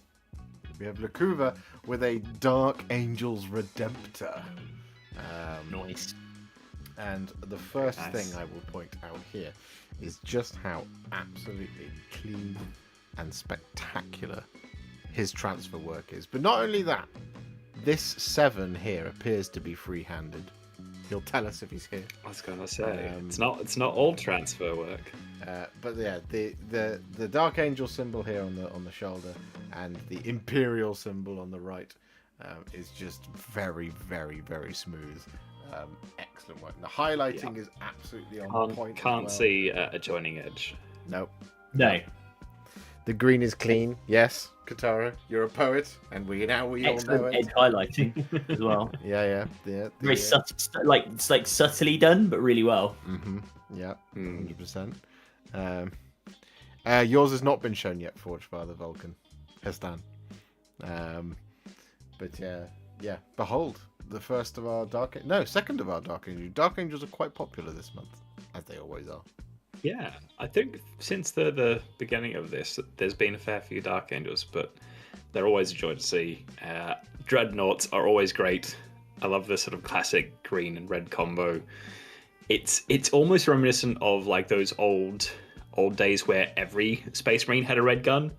So it's always a little bit nostalgic to see them. Plus, you know what? I think it's that like it's British racing green, isn't it? It's Dark Angels green. It looks like it's like a fine Jaguar or an Aston Martin in racing green. They always look quite nice. But no, dreadnoughts generally are just cool, right? Everyone loves a dreadnought. Doesn't matter what faction you play, you always want a dreadnought or a dreadnought equivalent because they're just cool. They're what makes 40k cool, or one of the things that makes it cool. Yeah, in my mind, dreadnoughts are one of the coolest units. In my mind, it's you always want to see dreadnoughts, killer cans, and wraith lords. Those are my three. Yeah. I want the old school Wraith Lords where it's just a big face with legs. Yeah, that's what I picked. I would put Carnifexes into the same category as a Xenos entry that isn't a tank per se. Yeah. But it's those classic, like it used to be like Carnifex versus Dreadnought kind of thing. It does make me sad how small killer cans are these days. They are tiny, aren't they? Because I don't really like Death But Dreads. I was going to say there are the old Dreadnoughts. Yeah, they don't look as classic to me as a killer can does. Anyway, it doesn't matter. You know what I really like about it? Oh, good. I was going to say, you know what we need? We need a squig Dreadnought. So just put have this and tile and just put a squig inside somehow. I don't know how. So the orcs will work it out. And have a squig inside a dreadnought, or a giant squig wearing dreadnought armor. I like it. I was just gonna say one thing I really like about Lakuva's dread as well. Just on going back to the red gun point, is as well as being on the plasma gun and the underslung. I assume that's a flamer. Yeah, the underslung flamer. Yeah. It's also on the rim, the trim of the storm bolters. Yeah. So it's actually really nice. It's like a really nice look, I think. And on the definitely. I don't know if you already mentioned it. The on the Iron Hail, yeah. The Icarus. The missiles, yeah. Yeah. No, I'm a big fan. This is an awesome job. And also, nice base. Yeah. And it offsets it nicely. It's no tufted work, just nice cracked base with a nice bit of grey, looks like the surface of the moon, and it offsets the model perfectly. Yeah, 100%. Yeah, we had a good discussion about bases not too long ago. Mangler squig with dreadnought strapped on top, exactly Captain Mannering's. Lovely smooth dark green, says Laura. Yeah. The green is superb on this. It looks it's really very nice. smooth, very clean.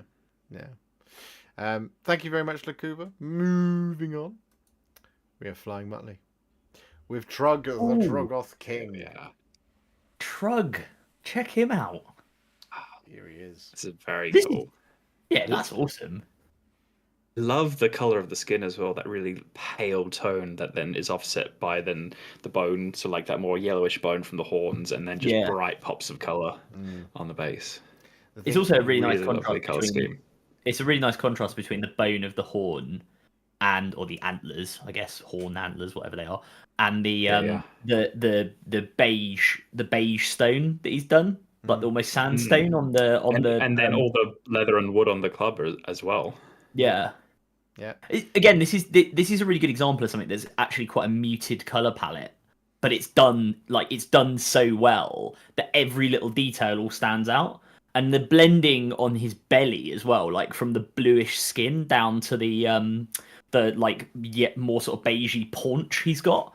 That's really nice. Yeah. That. Well, also blend. the bluish skin has such depth to it as well. Like you keep on looking, you're like, oh, there's actually a lot more to this than you initially think, because it initially just sells that impression of this sort of pale bluish skin. Yeah, And then you keep looking, you're like, oh wow, there's a lot more like details and depth and like color and like slight blending in here and just transitions, and it's just done really, really well to have this lovely sort of dramatic pale skin.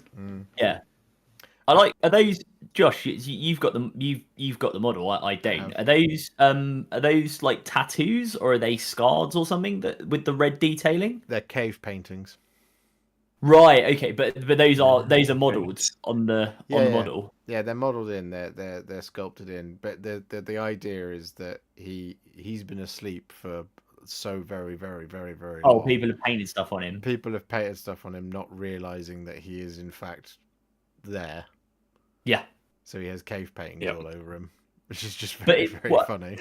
all I was going to say is just the like how well you've kept the Flying Muttley's kept the red in the grooves and stuff. Like it's just really clean.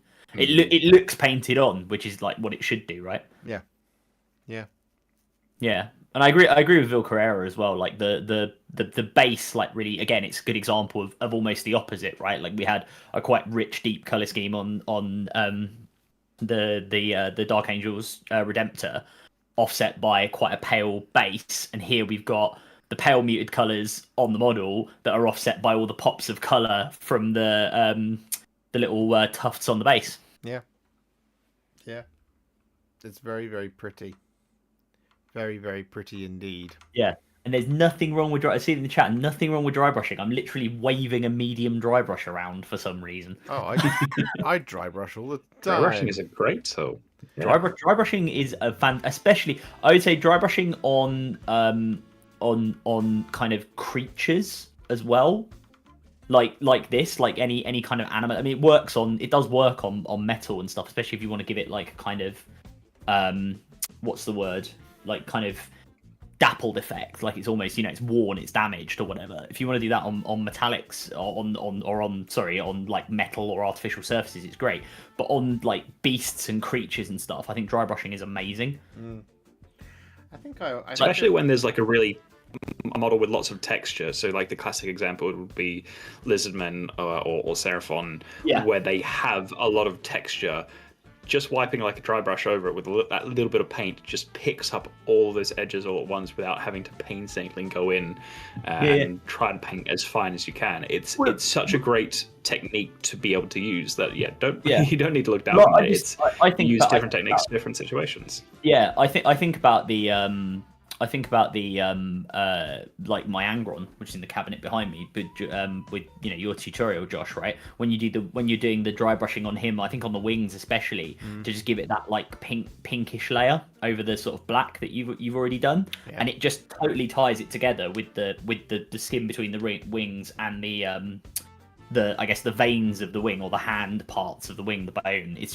It's really nice, and this is like a fantastic example of that kind of technique just done spot on. Yeah. And dry brushing is interesting, right? Because for things like scales and stuff like this, and like the growths on a model like Trug, or like the Seraphon, or like dragons, for example, you actually don't want a clean edge highlight on them because they're absolutely they're natural. Yeah, it look weird. Yeah, they're natural details. So having a dry brush come on as be like a slightly softer, more subtle highlight is actually preferable, and would be always how I would recommend to do certain things. And I was just going to say as well, I actually think, Flying Muttley, I prefer your skin color interpretation to the one on the box art, because it's way more in keeping with the Rock Gut Troggos.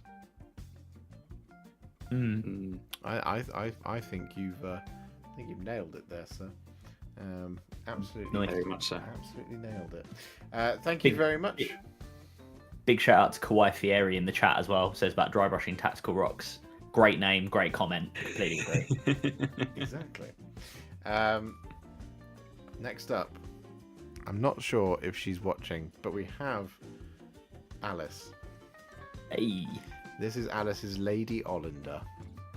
That I mean, she took a long time to build up the confidence to do this, but when she did, my goodness me, hasn't she absolutely crushed it? I think this is perhaps the photography helps, but this is perhaps the most atmospheric paint job of a model I've ever seen. It's just spooky as is all hell, isn't it? absolutely beautiful, and all in the like swirling flowers on the base, the color choices, the dark roses, then that sort of like dull sort of bronze color as well. It is stunning. Mm-hmm. That's like Alice, you've done an amazing job here. Like that is beautiful. Isn't it just? It's truly exceptional. It looks like it has literally kind of apparated like above the field of flowers. Mm-hmm. Maybe on a former gravesite or something. But yeah, like the photography is adding to that effect, but the model itself is just but like perfect. This is like this photo of this model feels like it should be in a book. Yeah, Laura in the chat is using the exact right word, which is which we've all bumbled around, which is ethereal. Yeah. 100%. Yeah. Eron says, not that you're biased at all. No. Why would I? We're not though. We're not Eron. We can be horrible about it, but we're not going to because it's just really well done. Do you know my favorite? So when we do hobby together, obviously you can see how my office is laid out, so I'm facing this way, and she's over there facing that way, and she was doing the basing whilst I was concentrating on something else, and she then goes, "Oh, I've finished it," and shows it to me, and the bed of flowers being so beautifully balanced between white and purple, but covering the entirety of the base, I was just like, it doesn't get much more Shaishan / funerary / just like, yeah, it gives off such a, she's the Mortark of grief, right? So the base just so complements that idea of the Mortark of grief. Yeah, it's perfect. I've never really seen like just like a whole bed of flowers done in such this way, and this is the perfect model to do it on. Mm-hmm. And that takes time, right? Like I know from like when I do my Tyranids and do the sort of various flowers and bits on those, like it takes time, and especially if you're trying to really balance it between them. So like Alice has done an amazing job here, I think. Yeah, no, she's absolutely crushed it. With this one, and like, I don't know if you've ever held the model or been around the model. It is an absolute dickhead to paint. Like, well, there's not exactly much supporting it onto the base. No, there really isn't. So like, it's very hard to brace, I'm guessing. It's really, really hard. So it's basically like, a best way to describe it is try painting a wacky waving inflatable arm tube man. Yep. Getting the vibes. Is the best way to describe it. And so to get like things looking as clean and smooth and as well detailed and all that as she has done, it's just an absolute triumph of hobby, and I think she should be very proud. Tell you what, there's I don't know where it is. There's a book of a long time ago. I edited or helped edited this book, which is by Sean Tan, who is a very well-renowned artist in Australia, and he did all these sculptures of Grimm's fairy tales, such like this. This looks like it could be in that book. Yeah. It's just got like all the right vibes. It's the so cover atmospheric of, as well that it's. Yeah. Or the cover of a My Chemical Romance album, circa 2005 or so. Yeah. Called Mortark. I'm sorry, Colonel, but I'm just warning you, like, because I didn't realise. because Alice was like, she started on it, and she said it's really hard because it's bouncing all over the place. And I was like, what do you mean? She passes it to me, and I was like, oh yeah. Like even the mildest bit of movement, to the point of where she made the absolute right call. She said having it on the painting handle was actually detracting from being able to do it. So Yeah, you need extra base points. yeah, just really, really well done, Alice. I hope you're watching, but if not, then I hope you watch tomorrow. Or I'll make you watch this segment. But yeah, thank you very much, Alice. Moving on. Yes. Ekin's on track with a Astra Militarum Sentinel. Yes. Armored Sentinel. Unbelievable. Armored Sentinel. Yes. Now, I at first didn't understand why they did this model. Yeah. I didn't get it. I did quite like the old Sentinel, but I do also still like the new resculpt. Having seen it a bunch in the wild as well, with a couple of different paint jobs, I kind of grown to love it. Yeah, no, I have as well. I've changed my mind on it. So don't ever watch my sprue review video again where I'm like, I don't see the point. Yeah. Always reserve the right to change your mind. Yeah, exactly. Want to do. Yeah, and I love green Astra Militarum. It just evokes such army men vibes, you know. Yeah. It does, yeah. And I really, really like it, and I think he's done an excellent job on this one, because again, it's not a particularly easy model to paint, because the entirety of the cockpit, there's basically nowhere to stop.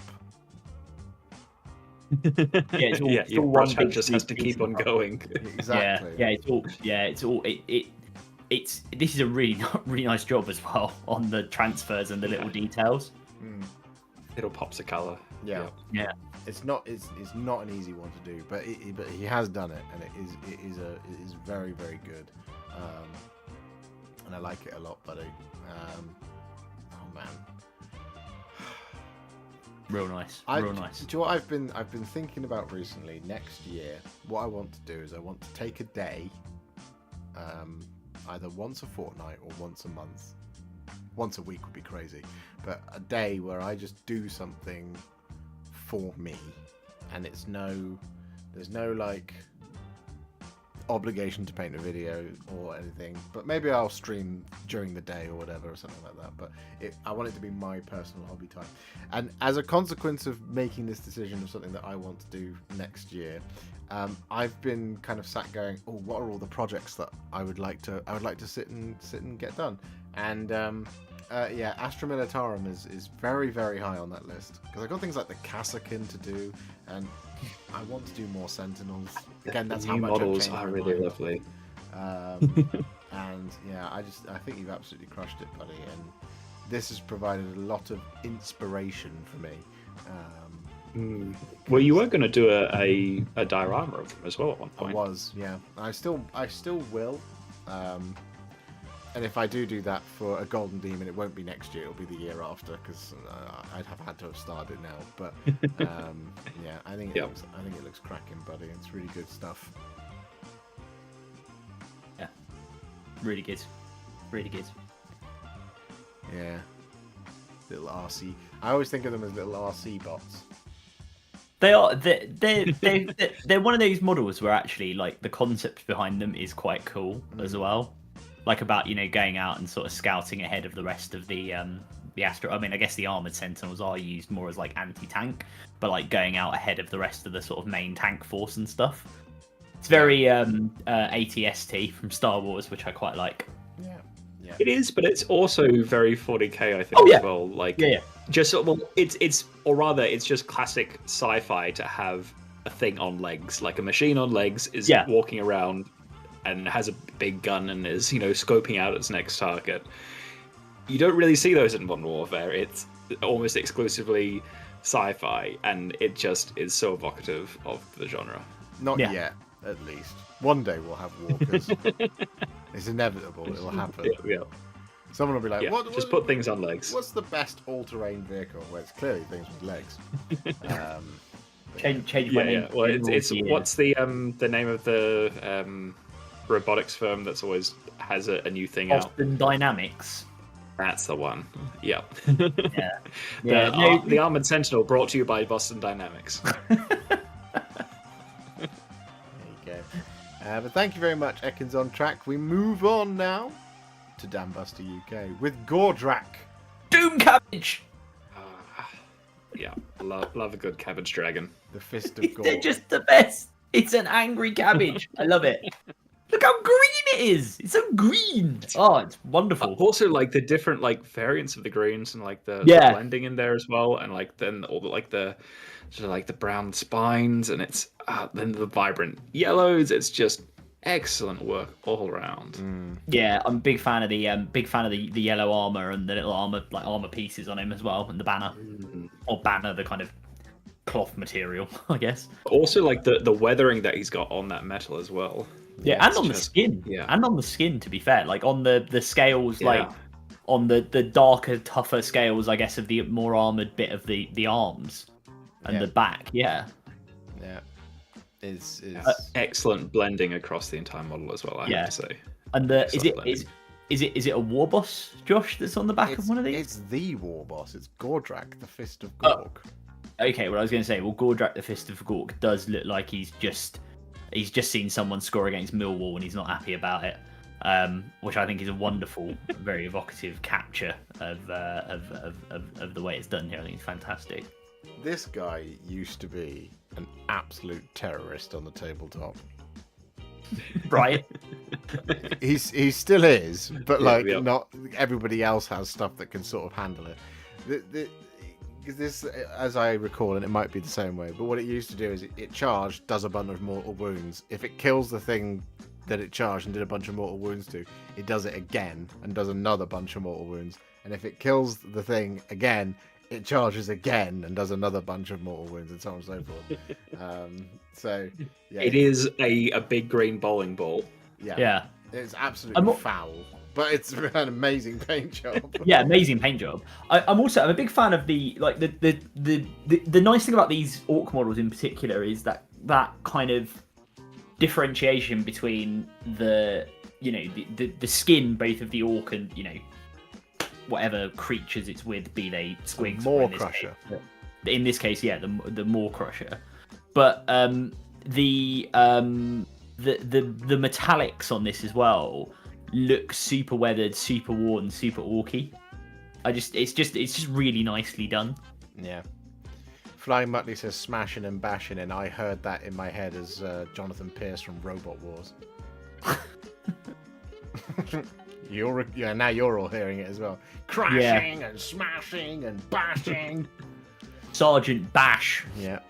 It's very, very cool. Didn't it get more wounds to its own health pool too? It did, Captain Mannerings. It was, like I said, it was absolutely foul on the tabletop. You can deal with it now, but yeah, it was absolutely horrible. And very gawky or morky, exactly. No, it's really good. It's really, really good stuff. And we had a little bit of a chat about how to do the skin, and he's just absolutely nailed it. Because I haven't done this yet, so now I know how to do it. Yeah, but the skin is absolutely magnificent. Yes. He has another one, which is snuck in at the end today. We have Scarbrand himself. Oh, wow. Lovely. The man, the myth, the legend. I love a good demon. Another angry fellow. Do you know what I enjoy about this, actually? If you think about it, if you put Scarbrand on, you could do a diorama where you put Scarbrand on one side and Gobdrak, what's his name? Gordrak on the other side, because they're basically doing very similar poses. They're both just like, ah! just yelling at each other. Yeah. I don't know who walked. Do you want anything from the shops? Yeah, I'd like a can of Coke. Ah! Do you know what I very much like is that when Dambuster UK was building his Scarbrand, he didn't mess it up and put the shoulder pad on the wrong shoulder. Yeah, he didn't. He didn't put that in his video and then correct it. Yeah. Exactly. Exactly right. So And top marks. Captain Mannering is right. What you do with Scarbrand is you do just quote flop him out on the table. Yep. Oh man, I miss 9th edition Scarbrand. Oh, he was horrible. I mean, he's always been a bit horrible, but yeah, definitely back then. He's so I don't actually lovely. know what he does now, but So first Good, first edition Scarbrand in AOS, he has this thing of being enraged or not. I think he still has it, but it's a slightly different format now. Yeah. But in first edition, Yeah. it's if he's not in combat in the previous turn, he becomes enraged, and that and that affects the damage characteristic of what one of his weapons did. In first edition, what it used to do is it used to just slay the thing that it fought. Dead. It did a for the purposes of like thing. It's like if something had a it can't be removed thing. It did like 8 mortal wounds. Sure.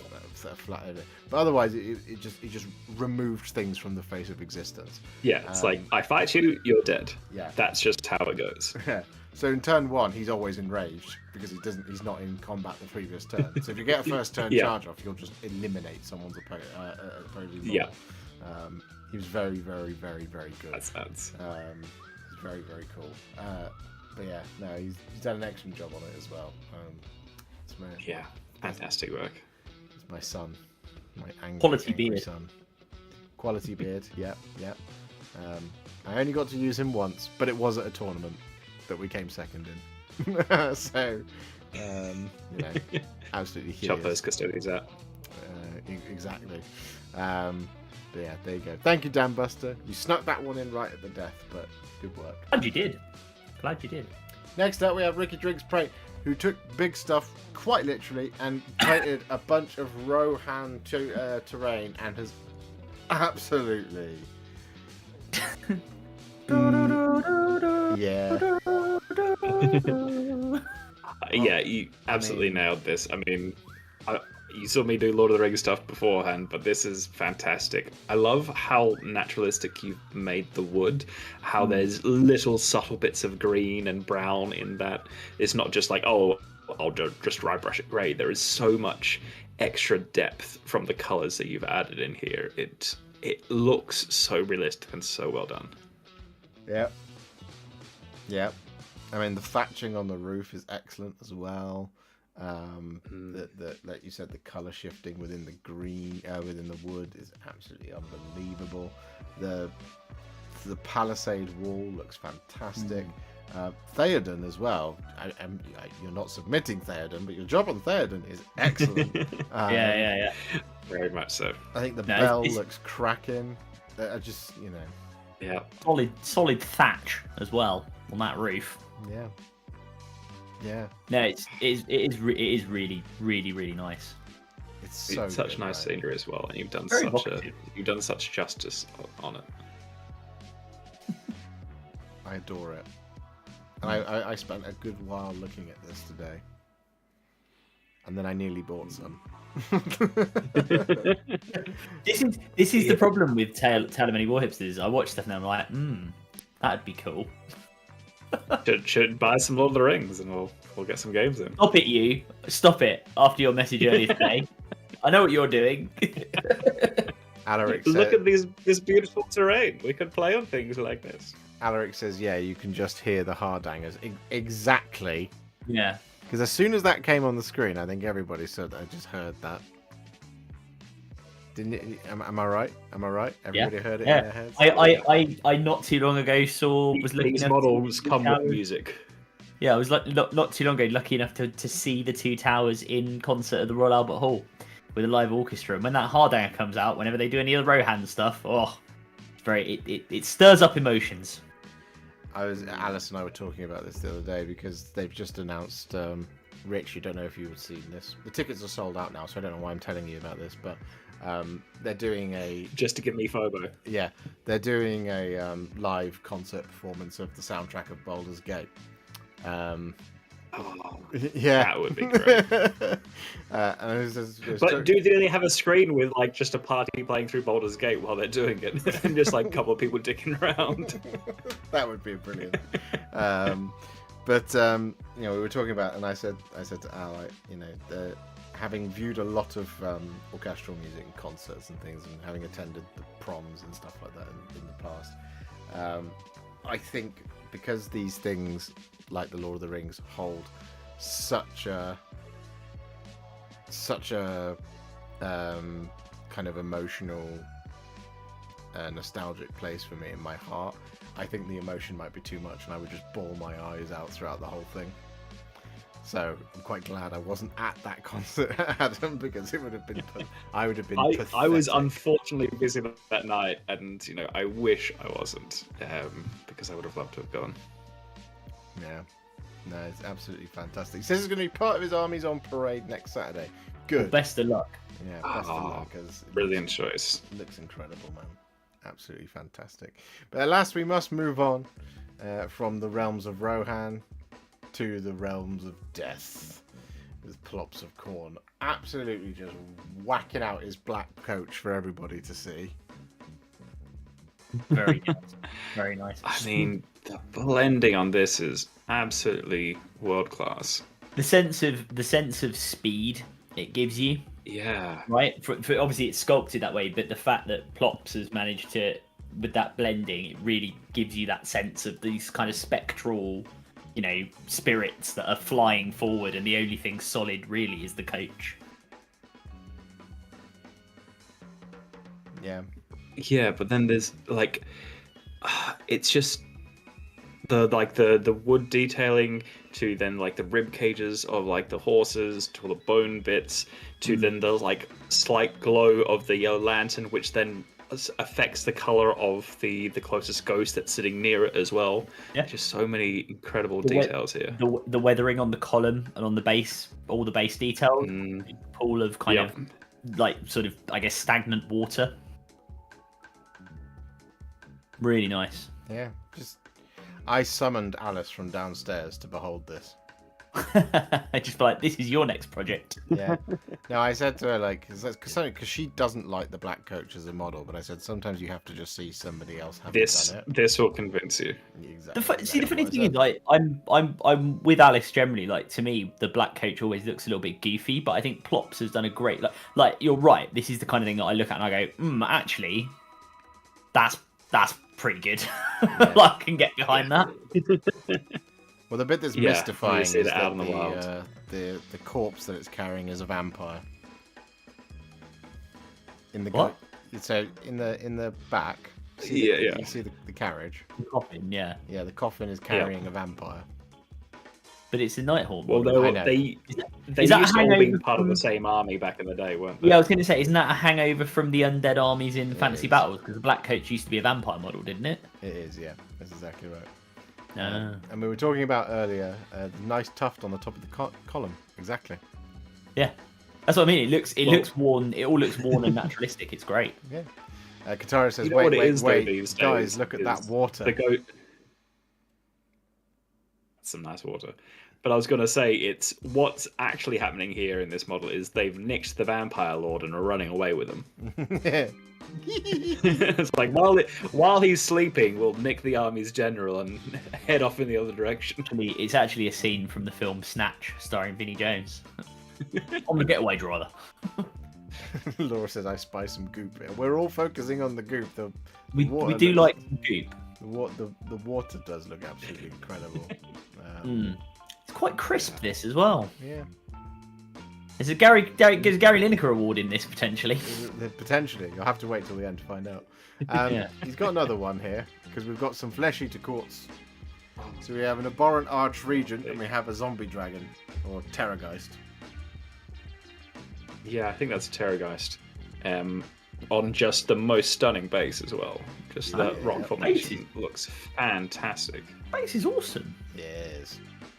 You know what I really, so one thing I will say I really like about the abhorrent archregent, and it comes down to the way it almost is like a mini diorama, right, with that patch of blood that's on the floor. Because the thing is, the pose that he's in can look a bit stupid, Because he's hanging off a rock going, yeah. Like, I mean, that's basically what it comes down to. He's like, like this, Yeah, right? but that's part of like the aesthetic, is they're all brooding. And Yeah, no. But leer at you. sometimes he cannot look. Like, to my mind, in the official paint scheme, I think he doesn't look like that at all. I think he looks stupid because he's kind of hanging off a rock. He's not looking broody. He looks like he's being like, oh, I'm gonna go and tell the teacher on you. Like, eh. Here, right? There's a sense of drama about this. So it's like, to me, this is just my headcanon, right? He's attacked somebody or killed somebody. Someone has come to fight back, and he's now jumped up, to get back to then go and attack them. And he's on that rock, and you've got the blood drip coming off him. You've got his hands and his like wing membrane covered in blood. It gives a sense of drama and a sense of excitement and a sense of interest. And he's not just being a dork hanging off a piece of rock going, nah. In his mind, he's addressing the feast. Yes, yeah, or well, to fit my headcanon, in my head he's jumped back and he's going, foul cur, you attack me, sir, or something. You spilled my wine. I mean, Flesh Eater Courts is the ultimate headcanon because their lore is literally headcanon. The entire army has their own headcanon. They are an army that needs therapy badly. Some more excellent I mean, there is that Terraghost base as well. Yeah. Yeah. Plops, you need to tell us your stagnant pond water recipe. It's very nice. Yeah, I've not yet summoned up the courage to do any resin work. So if you have any tips, please tell them to chat if you're here. I do my gel on my Ideneth on the beach bases, but not as like Plops has got that much deeper, and I am looking maybe on a bigger model to do a deeper fill of the water.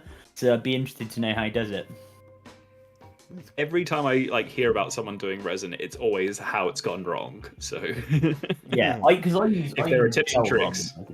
Yeah, indeed. But alas, we must now move on. Onwards. But Plops of Corn, absolutely. Oh, cheers! Thanks, buddy. Appreciate that. So next up we have 31st Millennium Dave Gordon with Krondys, son of Dracothion, and Angron, son of the Emperor.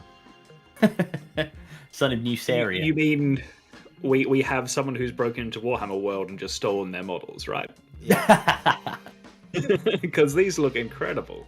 It's either that or Angron is basically, it just evokes that box art so specifically. I'm just like, that's just a GW model, right? I'm going off the way that I'm just going off the colours and the way it's been done in particular. But I sense someone has done an absolutely amazing job based off of Josh's tutorial. Maybe, I don't know. We'd have to ask him. Yeah, I'd be interested. Whatever he's done, it's absolutely fantastic. Like, these just are such clean paint jobs. Yeah. Every color distinct, such great detail, such great depth of color as well. Really, really lovely paint jobs. Yeah. And I will say, like, edge highlighting that sword, having done it, edge highlighting the top of that sword can be a real nuisance. And they've done it's crispy. It's very Gary Lineker. I'm sorry, I did love the black coach, but I'm leaning towards the Lineker award on the crispiness on this one because it's there. Yeah. Also, somebody happens to know that the best way to get nominated by me is my favourite is to submit dragons. So. He's gaming the system, that's for sure. The Krondys is amazing. Yeah, really nice. Yeah, very much so. Son of Dracothion, the boy himself. Read all about what he gets up to in the most recent Harbinger's book. Yeah. Because it's Copenhagen are 4-3 up. But no, is this Man U? Yes. Well, look, forget football. Enjoy models. Be happy. Like I said, this is the actual stream that you want to be watching tonight. Look at exactly. It keeps flashing up in the corner of my eye, going, ha ha. So guys suck. Fun. But yeah, I mean, they're both absolutely stunning works. It's quite good because what this little duo of models represents is Josh before a Man U game versus Josh after a Man U game. Oh no, I'm way past the rage these days. It doesn't happen anymore. I just get over it. I think you should narrate it for us, Warhipster. The man, one day I'll do Warhipster watches. I'll start doing React content when I hit 1 million subscribers because I can't be bothered to do any work anymore. I'm happy to be the cami for you if you want. You know, I don't know, Josh. I've got no idea. Has he been sent off? But I mean, that happened through Cammy being a bit of a fool. If I sent you to a football match to do that, it would happen because you don't really know what's going on. Yeah. And unfortunately, while I'm not a massive football fan, I do know enough about football to know what's happening. You have to send me to, like, basketball or something. Warhipster story time. Maybe we'll do that. If YouTube ever gets over the idea that you might be able to read a book on stream, maybe I'll do that. The most boring content ever. But yeah, no. Or better yet, you just with headphones on listening to an audiobook. The End and the Death Part 2. No. Yeah, no. I'd react, but without audio. You can't hear what I'm reacting to. Oh, wow. Oh, Yeah. hang on, we scrolled. But yeah, no, Dave's absolutely crushed it here with both of his submissions. Obviously, I love Crondis. But yeah, no, they just look absolutely fantastic. But now we must move on to the next. Because next up we have Nerd of the Sands paints with a Black Templar's Ballista's Dreadnought. From the Lord of the Red Sands to the Nerd of the Sands. And Yes. very, very nice it is too. See, that's This why is we such a don't great pay Adam scheme. the big bucks. It's that kind of segueing that is why he's part of the channel team. Because that was excellent. Excellent work. Thank you. Almost as excellent as this Dreadnought. Look at that smooth gold. I mean, that's just it's like the colour of a Karamak bar wrapper. It's wonderful. It's like the Perun Lord brass done to perfection. I agree. I also think the yellow is obnoxiously nice. The yellow is obnoxiously nice, and it's a wonderful offset to the otherwise majority black model. Not that the black is a bad thing, but it's like a good pop of colour. Yeah. Yeah, and obviously Okay. the base here is fantastic as well. We see more of these ferns that every time we see them, we want to buy them. They're such a good advertisement for that product. they are. There's They are such good extra laser cut. I've started trying to use depth in some of the laser cut plants, and they are really nice. Actually, they are really, really lovely. It offsets the. I mean, it's first of all fantastic weathering on the black, but this is like the perfect time to use that sort of vibrant green base, Yeah. offsetting that black on there. But because the red and the yellow on the model is so vibrant, the vibrant green on the base doesn't look out of place. It all ties it in together with this kind of retro style color scheme. I also like the color variations on it. So you've got the little blue, which are very well highlighted, by the way, the blue of the lenses on the, I guess, the targeting reticules and stuff. Obviously, you've got the little yellow of the lamp, but then obviously the red detail on the like the cross on the shoulder, and then all the little purity seals being done in like a pink color. Yeah. It's really nice. Yep. And then you've got a similar. Is there a bit of blue on the cabling as well on the las cannon? When I'm looking at the back of the las Looks like cannon, it might There be. is, yeah. yeah. I was going to say you get that sort of like same pinkish purple color reflected in the base as well, so it again ties On the itself Necron in. gunk, the model. yeah. The Necron, the Nungus, the Necron fungus. Or Tyrannid. Yep. Sorry, Necron, Tyrannid. I'm really tired. I was gonna say, it's like Necron fungus. I don't think I've sorry, read about this. Tyrannid, the Tungus, the Tyrannid fungus. Necron fungus, they'd have a problem. Yeah, I need a coffee. Yeah, no, absolutely nailing it. I'm really enjoying seeing these Black Templars come together with that classic yellow. It's looking great. Absolutely fantastic. And not our last Dreadnought, I believe. So, moving on lovely. now, because I've just We've already had noticed the quite a few. time. We have Cetonius with Farsighteus. Ooh, look at him. Another lovely Anime model. themed plays. No, it's really nice. This. Look at that. That's really well done. Such a great color scheme, and you've executed it really well as well. Yeah. Like such clean colors, Little separation and transitions as well. It's Yeah. It's such The a nice model. little pops of blue are really nice as well on like the vents, on the sword detail, Yeah. on the plasma gun, obviously, or fusion gun. I think he's got. Plasma gun. Is it a plasma gun? It is a plasma gun. There we go. I was right the first time. Plasma rifle, technically. Yeah. Wow. That's the one. Yep. Whatever. The one that doesn't overheat. And he's definitely not magic sword that he definitely hasn't somehow realised is keeping him alive for the past 200 years. Exactly. And talks to him. No, that's just his. That's the little dabble on his shoulder. It's nothing to do with the sword. Yeah. It's just his conscience. Yeah. He's outlived literally all the other Tau that were with him, but you know. Ooh. But no, it looks great. I'm so glad that this model is out in the wild. Because it wasn't for ages. Because it only came in the boarding patrol box. It came in like a large kit, was it? Yeah. Yeah. Yeah, it was really weird that it came in the boarding patrol box as well. Like, He only exists on a small spaceship. I have found this rock with some sort of alien cherry blossom on the spaceship. I will stand on it. You go and complete the mission. I'm going to look cool. What was really funny was he had an entire book about him in Arcs of Omen. And the other character that was released alongside him was Boss Snickrot, who doesn't feature in that book once. No, it's very strange. He's not in there at all. You know, we'll put a... Why is Vilca Era doing angry Italian emojis? Yeah, no, he's absolutely crushed this one. Yeah, it's pretty beautiful.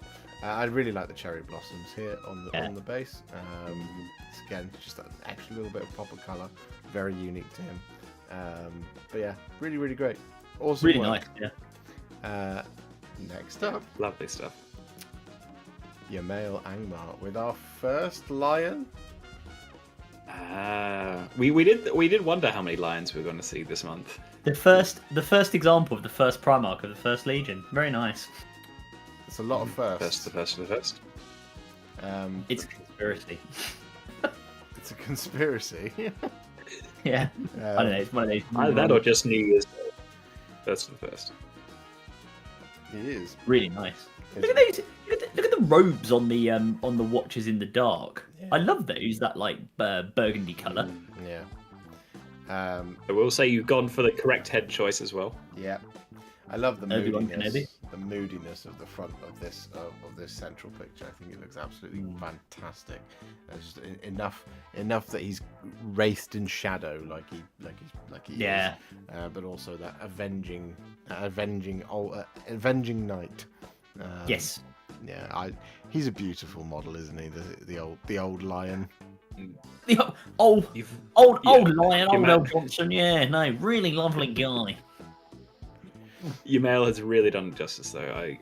It's just like keep on like looking at different parts and just picking up more details and extra bits really like and more colours and it's just such a lovely paint job. Sorry, Laura tonight in chat has come up with the best names for a lot of the models. I think she described the Sentinel as the cute walker thingy, and now this is Daddy Santa. Trust me, you know what? Someone needs to paint it up in a red cloak now. Vico, if the lion comes down your chimney on Christmas Eve / Christmas Day, you're in trouble.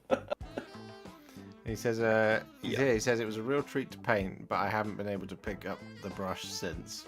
Oh, well, it'll come. Don't worry. But you've absolutely nailed this. Yeah. You smashed a well-earned break. Yeah. Because this just looks fantastic. I love the light green cloak as well. Like I don't know particularly why it stands out to me. Like because I've obviously seen a few different examples of the lion, but like it's just brilliant. I love it. Yeah. Well, it's against such like a dark, moody sort of, like Josh was saying, like from the front it's very dark and moody, and to then have that sort of pop of vibrant colour at the back just brings that model to life. He's the Green Knight. That's what he is. He is the Green Knight. I love it. Yeah. Very much so. He's really the avenging son, isn't he? Yeah. Not that Get other back to your loser. spreadsheet, Gilliman, you idiot. That other loser with his spreadsheet. I'm planning a crusade across the galaxy. Yeah, get out. Quiet, Robert. There's a Play bit- with your abacus. There's avenging to be done. Yeah, no, absolutely. Really good novel. If you haven't read Lion, Son of the Forest, and you may, I'm sure you have, given that you know clearly a Dark Angels fan and painted this. But I'd thoroughly recommend Lion, Son of the Forest because I must admit, if you read the Horus Heresy novels, the Lion, I don't think he comes across particularly well. He comes across as kind of a dick. But when you read the Lion, Son of the Forest, the whole journey to maturity, effectively, of the Lion is really really really good. Yeah. Well, most of them weren't ever given the opportunity to grow up. They're all still kids. Yeah, that's true. Daddy issues. Daddy Santa issues, you might say. Daddy Santa issues, indeed. But thank you, You've man. got any presents for me this year? Yes, vengeance. Next up, we have Simon Wilkening. What is this? I love it. I don't know what this is. It's a cool. Yeah, please let us know what this is from. Whether it's just like its own like 3D print or something, or whether it's like from a different system. But this is, adorable and gorgeous and great paint job as well. It's lovely, isn't it? Yeah. It's really It's well such a done. small model. You have such incredible detail in that shield, and still like some fantastic weathering and sort of vibrancy of color in there. But it still looks like realistic and grounded. Like this is fantastic. It's great. It's both adorable yet mildly threatening in that it's carrying a mace. Yeah. Is it a fox? Is it a fox? I thought it was like a corgi. Yeah, one of the two. I thought more maybe corgi, but I could be wrong. I mean, whatever it is, it's fantastic. You know what it is? It's Redwall. That's what it's reminding me of. Do you remember the Redwall books with all the little animals that lived in, like, medieval, and they were like, they were knights and stuff? Yeah. Never read the series, but I do know the series you're referring to. We had a bunch of books. This is almost like something out of Redwall, and that is giving me good flashbacks to my childhood. Yeah, everyone say reads corgi to me. It looks like a corgi to me. It was only the tail that made me think, is it a fox? You know what this is? You know what this scene is? This scene is in Windsor Castle, shortly after the unfortunate death of Her Majesty Queen Elizabeth II, when they go, we don't want to keep the corgis around anymore, and they go up to one and go, I'm sorry, Sunshine, your time's over, and he just walks out of the armory at Windsor Castle and just goes, you what, mate? Bark. Oh. There was something that some people were talking about that, there was something in there about how the Queen didn't want, to outlive her corgis or something. Obviously, they probably got on to be perfectly fine or whatnot, but it was just one of those weird conspiracies that was flying around that time. Yeah. It's really nice, whatever it is. I'm sure I don't know. The notes are, the forms are all over there. It'll slow the stream down if I try and open it all up. But it is adorable and it does look lovely. Yeah, it's really good. So thank you very much for sharing it with us. So moving on, Fabian with another dreadnought. We have a Redemptor. A classic Salamander one as well. I know, it really annoys me they don't make a big flamer for the Salamander one. That'd be cool. Well, you can do it in Invicta, I guess, but it's not quite the same. Really nice, though. Nice, vibrant green. Yeah, classic Salamander's green. You've gone for the classic basing as well with the lava bases, which I will say, very well done. It's not necessarily an easy job to paint on that lava either, but you've done it very well. I like the Oh, go on. I was just going to say it feels dynamic, like the way you pose this model. I know they are very poseable. There's just kind of a sense of movement to it. Yeah, I like the use of the grey on the model as well, on the armor plating, just to break up the green a little bit. Yeah. Yeah, that's really good. I like the metallic on the little pops of red. Yeah, and the metallic on the Gatling cannon and actually on that leg that's closest to the light is really nice as well.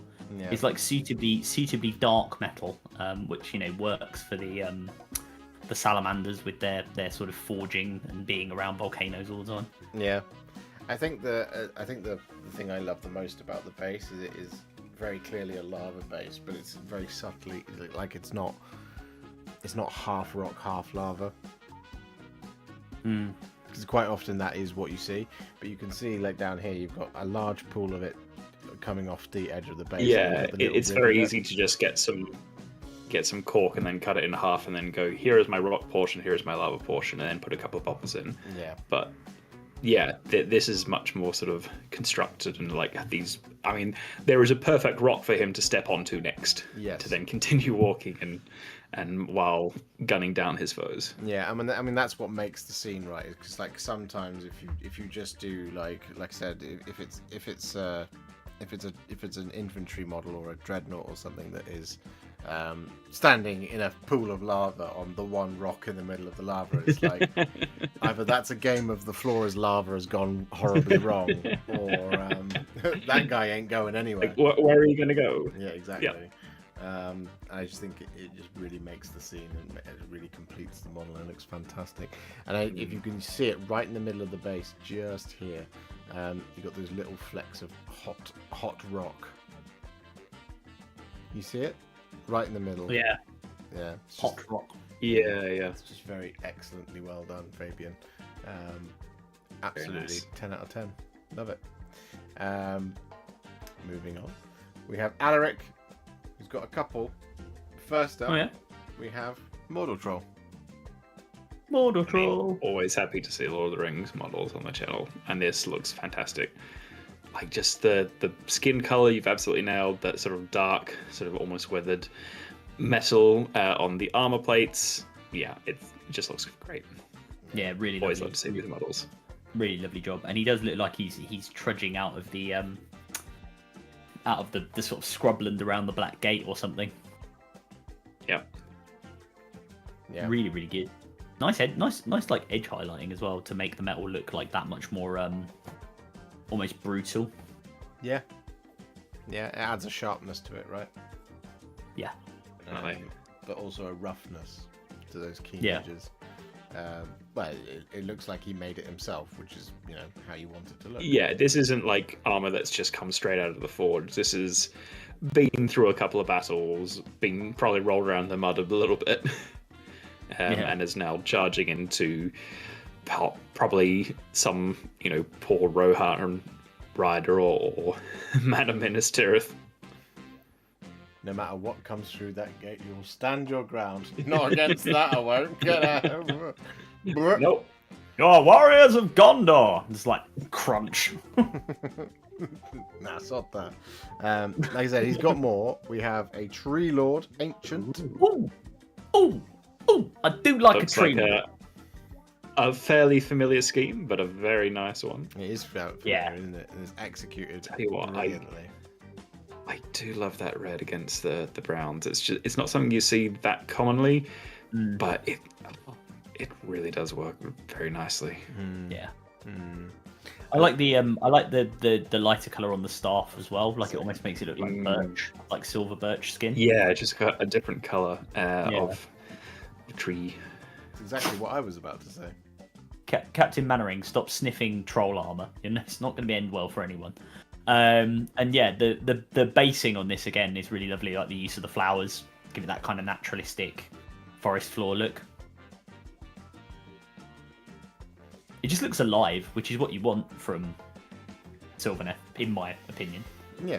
Yeah, I think from just looking at the model, if you haven't painted one before, I think it can almost come across a bit intimidating because it's like, oh, there is just so much like different woods on here. How do I pick out the different variances here and make it sort of come alive like as a model? And I think you've done a great job where it actually looks like there are different colors to the wood. You picked them out really well, and yeah, it looks. Well, it has that. Great. It has that kind of effect of there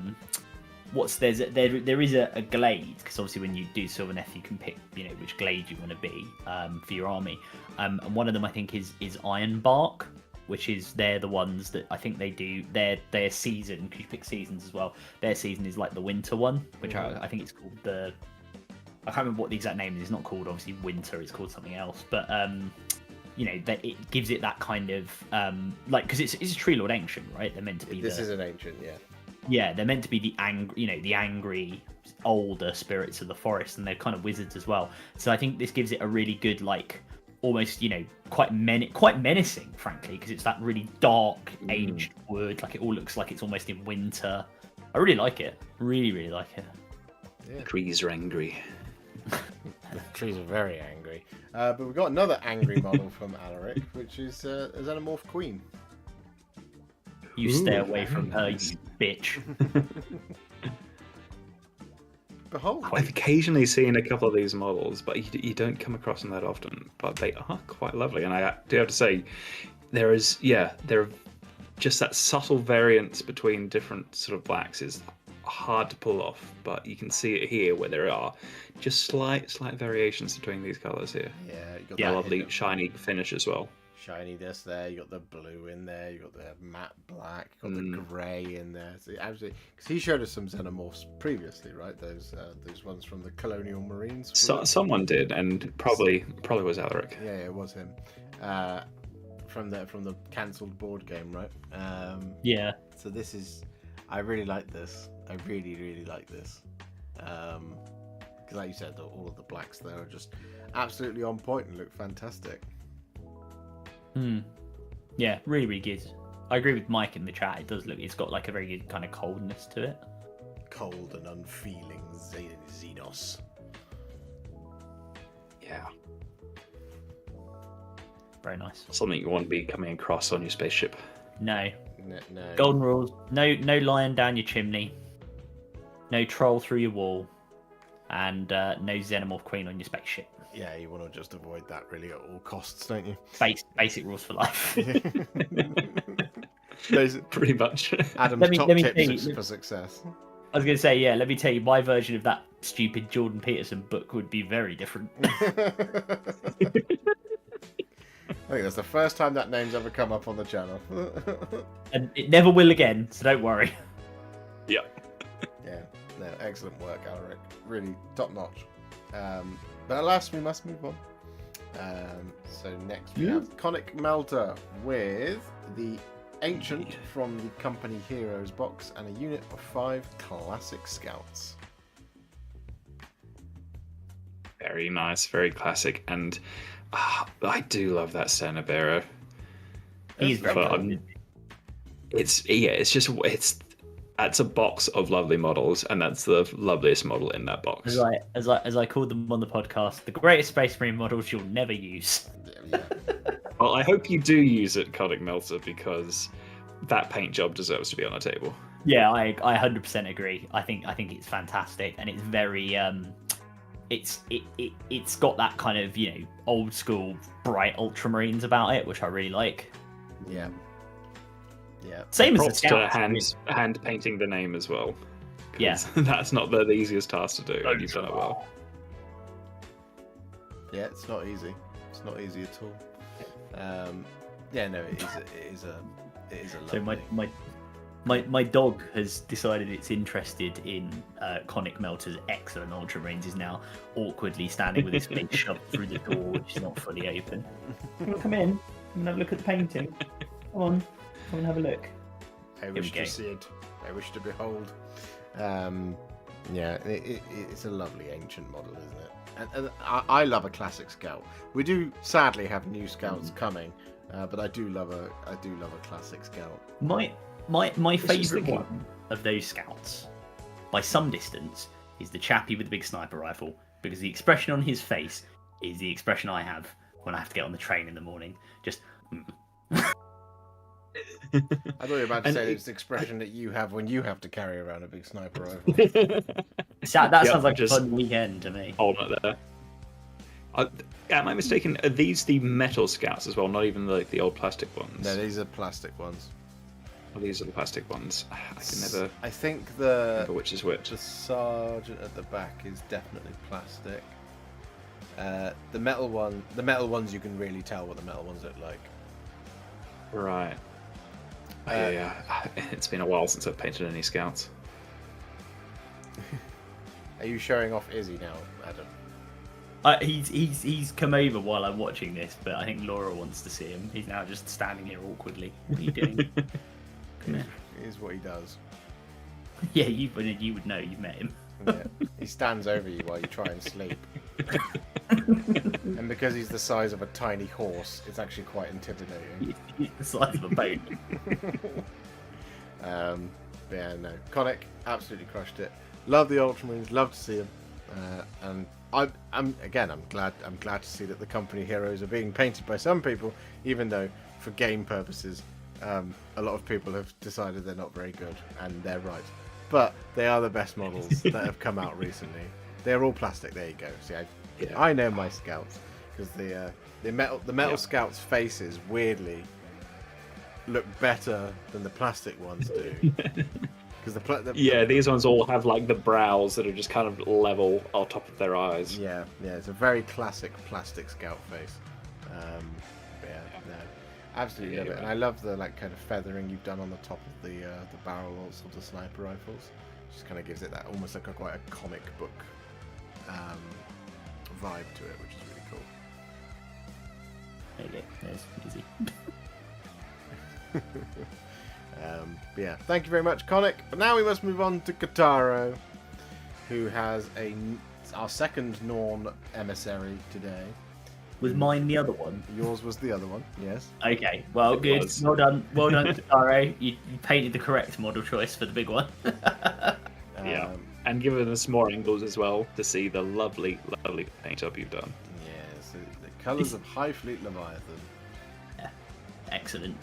I mean, these colours do work really well on this model because there's so many gribbly bits to do those colour transitions on or define different colours like that, from the pale skin into then that almost like sickly pinkish purplish and then into the purple of the carapace. There's something about it that just really works. Yeah, it pops, doesn't it? Leviathan's just such a lovely scheme. It really is. Also, what I really like about this version of it as well, and maybe it's just the lighting, but the skin, because I think Leviathan people often do like super pale skin with purple, which is fine and it works. But I kind of like this. It almost looks like it's got a bit more like bone color, like it's got a bit more depth in it. Yeah, it got a bit more sort of like an earthy depth to it, like in some of the cracks and the crevices. There's almost that sort of bit of like brownish orange in there. Yeah, I think you've done an amazing job, Kataro. That's fantastic. Yeah, no, he has. He's absolutely crushed it. Couldn't have done it better myself. Did you use my video? Because there's some things in here that I'm thinking, oh yeah, that's it. I like, for example, the tentacles at the back here. On the right hand picture, just executed perfectly, and on the tail. Yeah, see that lovely blend that's going on there. Really, really well done. Yeah, it's excellent work. Really, really good stuff, Kataro. Your Tyranids are coming along beautifully. Leviathan best boy, yes. Yeah. Very much so. I still have yet to get one, but I will one day. Yeah, get yourself one. They're delightful actually to build and paint. They are. They're quite a fun experience. He did change some small things. Yeah, there we go. Let the vents, etc. I get you. More things. Like the vents and tentacles. Taro crushed it. Next up, we have Forge Father Histan, who sadly had to run off. But another Dreadnought. We have a Ballistus Dreadnought. And he said that another lovely Dreadnought. He said that it is supposed to be an Iron Hand. He just got the transfer a little bit wrong. I would forgive that. It looks Iron Handy enough. It's fine. Looking at this, I immediately think, yeah, Deathwatch, Iron Hand. I totally get what you're going for. It's great. Yeah, it's fab. I like the addition of the little the little Inquisitor symbol as well. Let's give it the Deathwatch feel. Yeah, just that on the silver. That's one of the is that one of the modded ones. I'm trying to see on like one of the side profiles if that's like more flat, like a transfer, or whether it's actually like just sort of stuck on there. I think modded. I feel like I've seen one of those. Yeah, the eye symbol on the left. Yeah. That's a plastic detail. I thought so. No, I really like it. I think it's awesome. It looks like proper menacing. You're just gonna like pew, shoot you in the face. I think the Ballistus Dreadnought has grown on me in this. As long as you can roll better than Adam, you'll be great. Hey, I could roll for the hits. It was the wounds that was the problem. Or the damage. Famously, the more important bit. Yeah, exactly. Yeah, no, it's excellent work. It's lovely. And it definitely reads as Iron Hands. Iron Hands Deathwatch. Because you've got the white on the barrel of the las cannon and things like that. Yeah, I was just about to say with that. Which is very, very Iron Handsy. And I like the pop of colour on the cable as well. Love lovely purity seals. Yeah. A little bit of orange. Always welcome. Yeah. It's top work. It's top work, Forge Father has done. Sorry you couldn't hang around, but it looks great. It absolutely looks great. He must have an enormous Deathwatch army by now. Yeah. It's definitely coming along. Apparently I'm so looking forward to the end of this when we can see all the family photos. Yeah. Month 12. Ooh. What are you doing? That might have to be a day-long stream. Yeah. It'll probably take a while.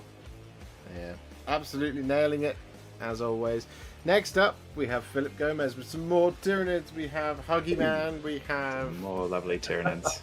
We have Chief Man, and we have Eaty Man. Farty Man. Farty Man. Man with gastroenteritis.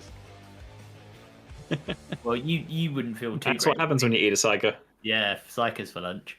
No, these are great. This is like super bright, like super luminous a version of Leviathan as well, and I really like it.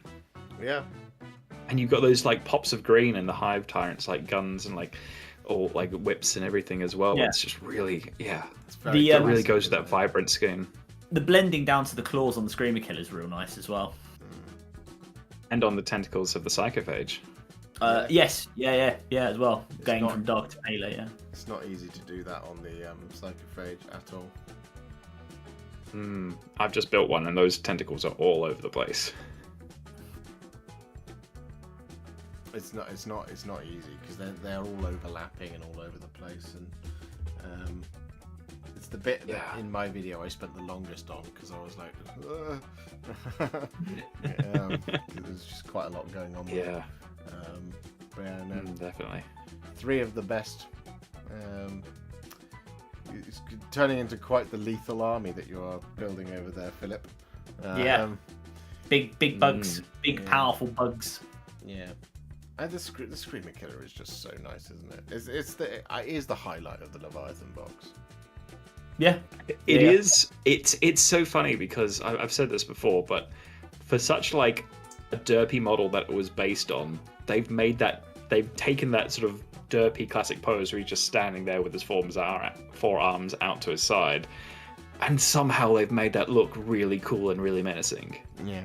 Yeah, no, I agree. They've updated it really nicely. Yeah. Yeah. It's top work. Top work. I like big bugs, and I cannot lie. Yes, Mike. 100%. But yeah, it's great. It's really, really great. Moving on, Philip, we have more from him. I'd forgotten this was here. We have another Dreadnought, only this time it is of the Horus Heresy variety. We have a Sons of Hell Horus Contemptor Dreadnought with twin heavy bolter. Big fan of like that the green. subtle different like colors that he's got in there as well. Like it feels like this has been through the wars. Like this isn't the fresh like start of the heresy. This is like towards the end where they've like seen some battles. Seen some things, man, and some stuff. I recommend it. Yeah, this is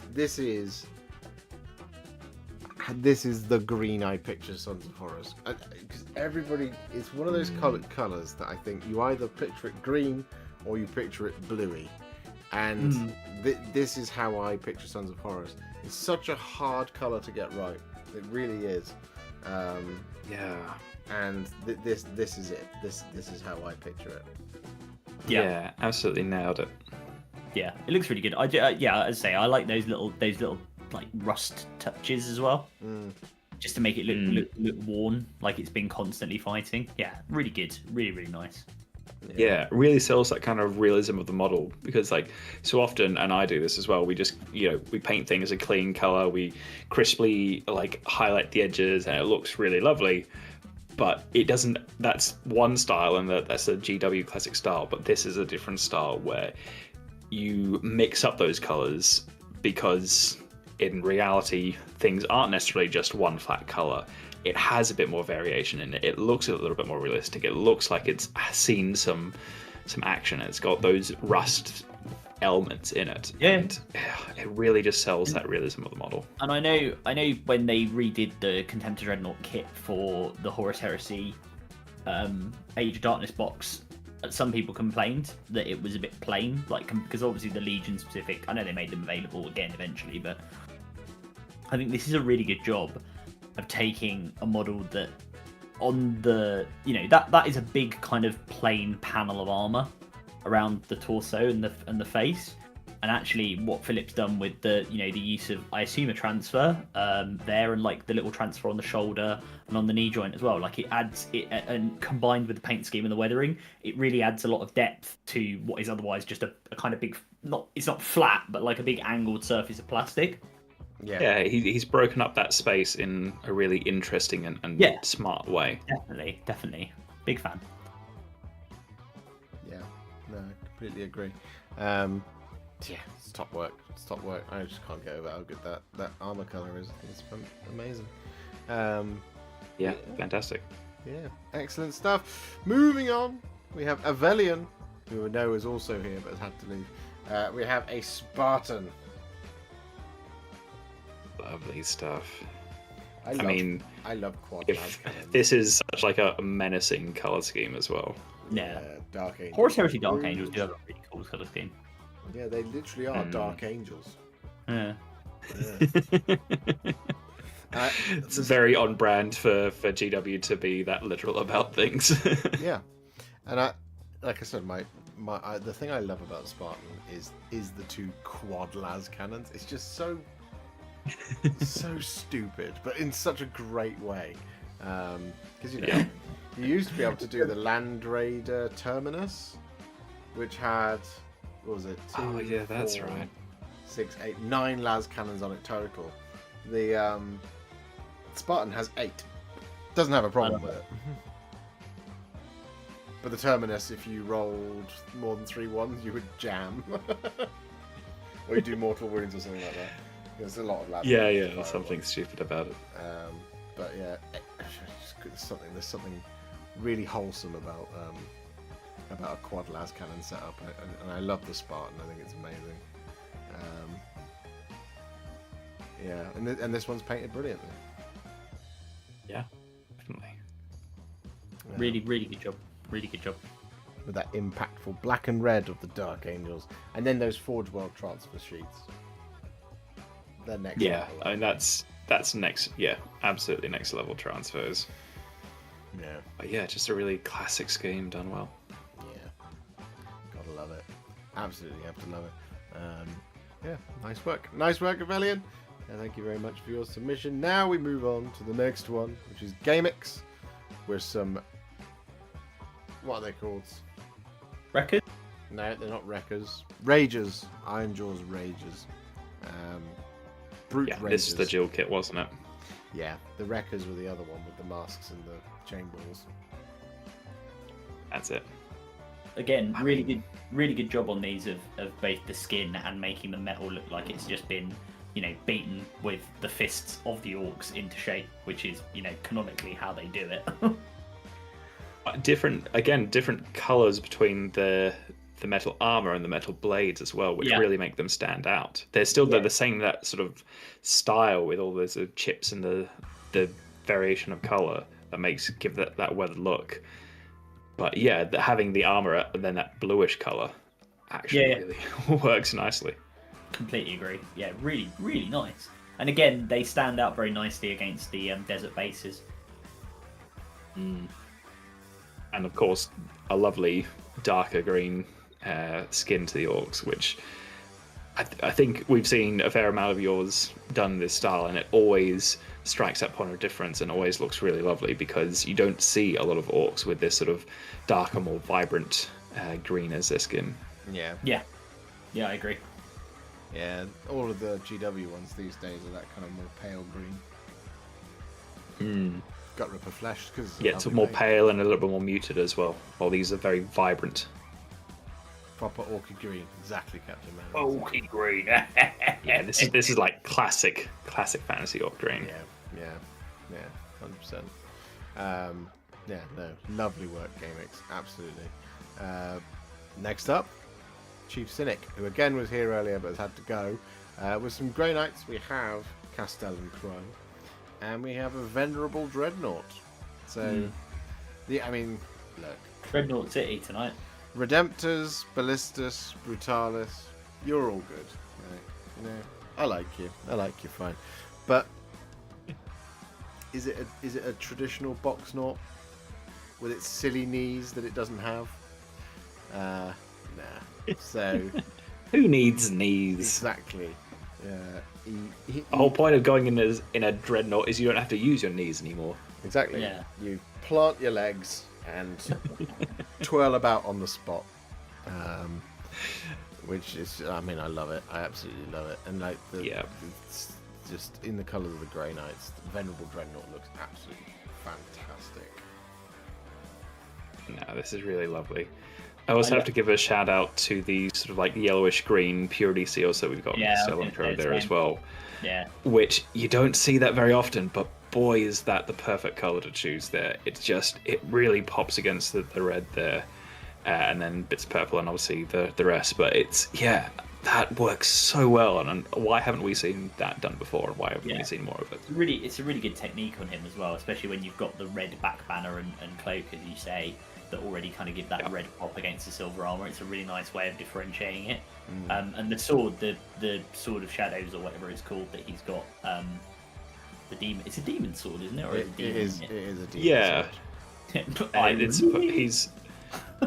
lore behind it is like he's like the only one pure enough to resist it. Yeah. And I think for a long time for a long time like he was the sword that he would wield but never use, never activate its features. But in the new sculpt, they have kind of given it that sort of flowy demon energy to it. So it's like, has he learned how to turn it on? I don't know. I really like the use of the term when it comes to a demonic sort of activate its features. Like it's a new TV you've just bought with smart TV integration. Would you like? That's how they kind of described it. No. If I do that, I get a subscription fee and it'll eat away at my soul.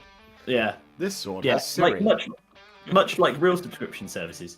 It's really well done, this, and I also really like on the Vendread.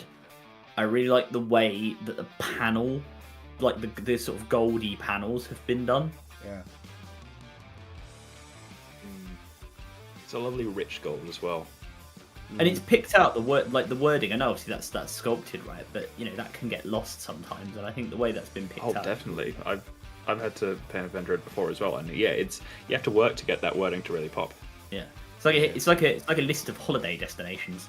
You too could go to Korsk, Corinthe, Badab, Zoros, Thoth, Gehenna, Flotis, Icar 4, Adrantis, and something I can't read. Bellis. There we go. And then you've got Arx, Calth, Telesar, and Os. I don't know what the last one is. Just knobbing about in Ultramar then on the leg. Yeah, exactly. No, it's great. Again, I was talking earlier about my personal hobby time. Grey Knights are in there.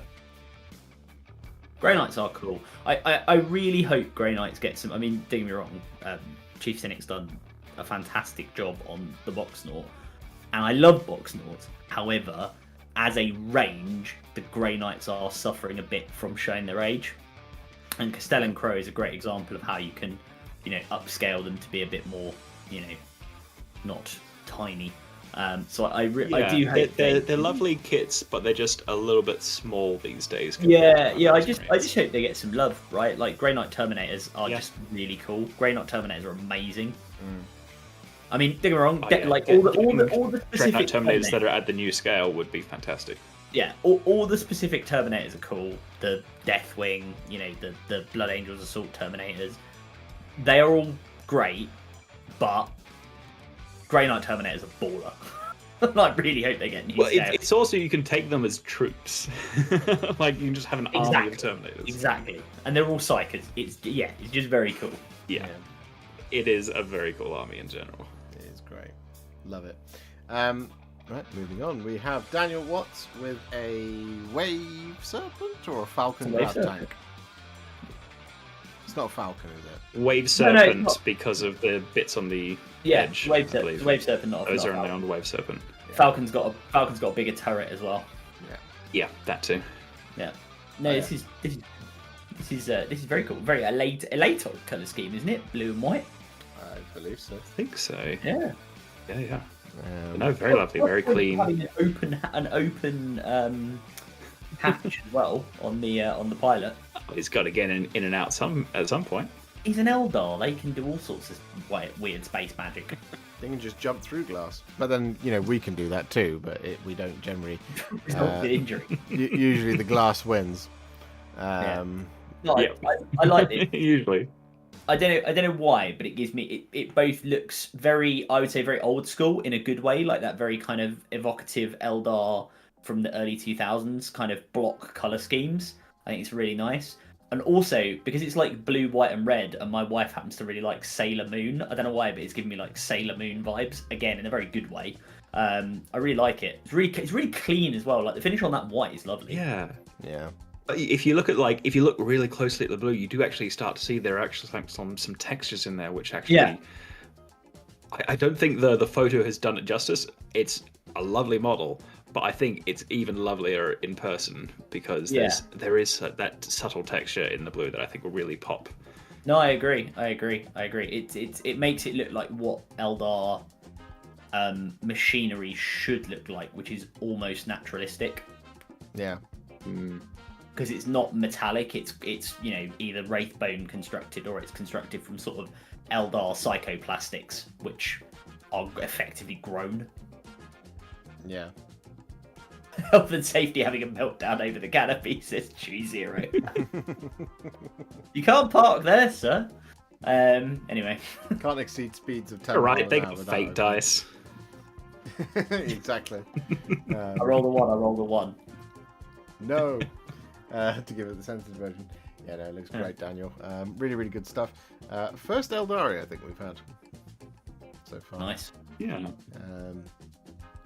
So brave, because they're not very popular at the moment. Not popular, but obviously quite good. Yeah. I've got the avatar of Kane in a box somewhere. I should paint that up at some point when that is a like, lovely model. like a big stuff, because that's a really nice model. You should, absolutely. And again, he says, as Captain America says, nice work on the modelling. Yeah, it looks really, really good. It's excellent work on that one, Daniel. Really, really good stuff. But moving on, we have Black Dog Minis with a Redemptor. Dreadnought. A Blood Angels Redemptor. Another lovely dreadnought. Good And some use of- lovely subtle conversions as well. Yeah, good use of Blood Angels, sort of, I guess, librarian dreadnought bits, I think. I think they're from something else. Like those wings almost look like they're from like the Chaplain jump pack, and then like a Sanguinius kind of like Sanguinary Guard mask or like Death mask or something like that. I think they are from the Chaplain thing. It's the face. I'm sorry, my dog is moaning at me, so I might have to go and let him out in a second. But it's the face is what I'm thinking about, because that's too big for a helmet. And I think, isn't that the face you get off of the Librarian Dreadnought kit? The one that kind of slots in? Yeah. Could be. I think the wings are not the Chaplain ones, because there's too many feathers. The Chaplain ones are also angled. They're at like a curve. Yeah. Right. It was reminiscent of that to me, but I wasn't Yeah. sure if that was exactly where the bit was from. Yeah. While you're doing that, I'm just going to go and let the dog out in the garden, because otherwise he's not going to stop moaning, and I want to enjoy the lovely minis. Yes, no, I understand. Thank you. Yeah, it looks great, and I'm a big fan of the Blood Angels. I really like the angled transfer here on the front of the cockpit. You see how it goes down onto the other side as well. That's not easy to do. Yeah, it just continues. It's not easy to get that. I haven't even gathered up the courage to do any transfers, let alone do them across edges. Yeah, I've come around to doing them a little bit more, but because of Cities of Sigma. I feel like there are certain models that you really want transfers on, but the more I see them on, even just like models like this, where traditionally in the past I probably wouldn't have put transfers on, but now looking at the effects you can get with transfers, I'm just like, just really break out those transfer sheets. Yeah, Steven says they're 3D printed. Found the files on Colts 3D. I thought they were 3D printed. Ah, there you go. There you go. Very nice. I know my Blood Angel's wings. Very nice indeed. That is very true. If anyone would know them, it would be you. I do know my Blood Angel's wings. It looks like there's more on the shoulder pads as well, but we don't have a clear side shot from that. Yeah, no, it's lovely stuff, man. Really, really lovely stuff. Next up, we have Jack Walker with a Dark Angels Invicta. Tactical war. Walker for a walker. Walker for a walker. Again, another very nice, smooth, lovely, well executed green. Yeah, very much so. Lovely clean lines, clean edge highlights. And on such a big model, it can actually be kind of hard to just keep that line straight the whole way as well. So very nicely done. Yeah, and to keep it as subtle as it is, like as well blended into the main color of the armor. Because just like the main green as well, it's just really smoothly applied. Yeah, and again the pops of red on the weapons, just very, very, very, very well executed. And it's our first and only Invicta warsuit, and I like the Invicta a lot. Invictas are great.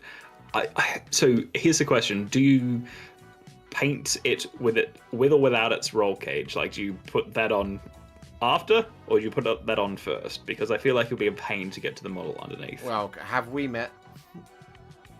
You know what I did with mine, right?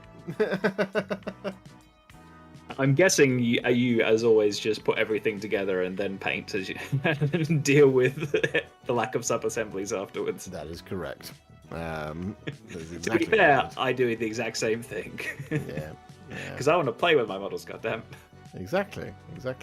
I'm guessing this is another 3D printed heavy support logo that's on the shoulder here. You can see it's either 3D printed or you could potentially cut that out in plasticard or something. Not sure, but it's very effective. Yeah, it's very effective, and just really well placed on the model. And again, another thing I would point out here is the detailing on the fist is just excellently well done on those articulated fingers. All the joints. Having edge highlighted a Dreadnought fist before, that takes a long time, but it looks so good once it's done. Yeah, absolutely. Really lovely job.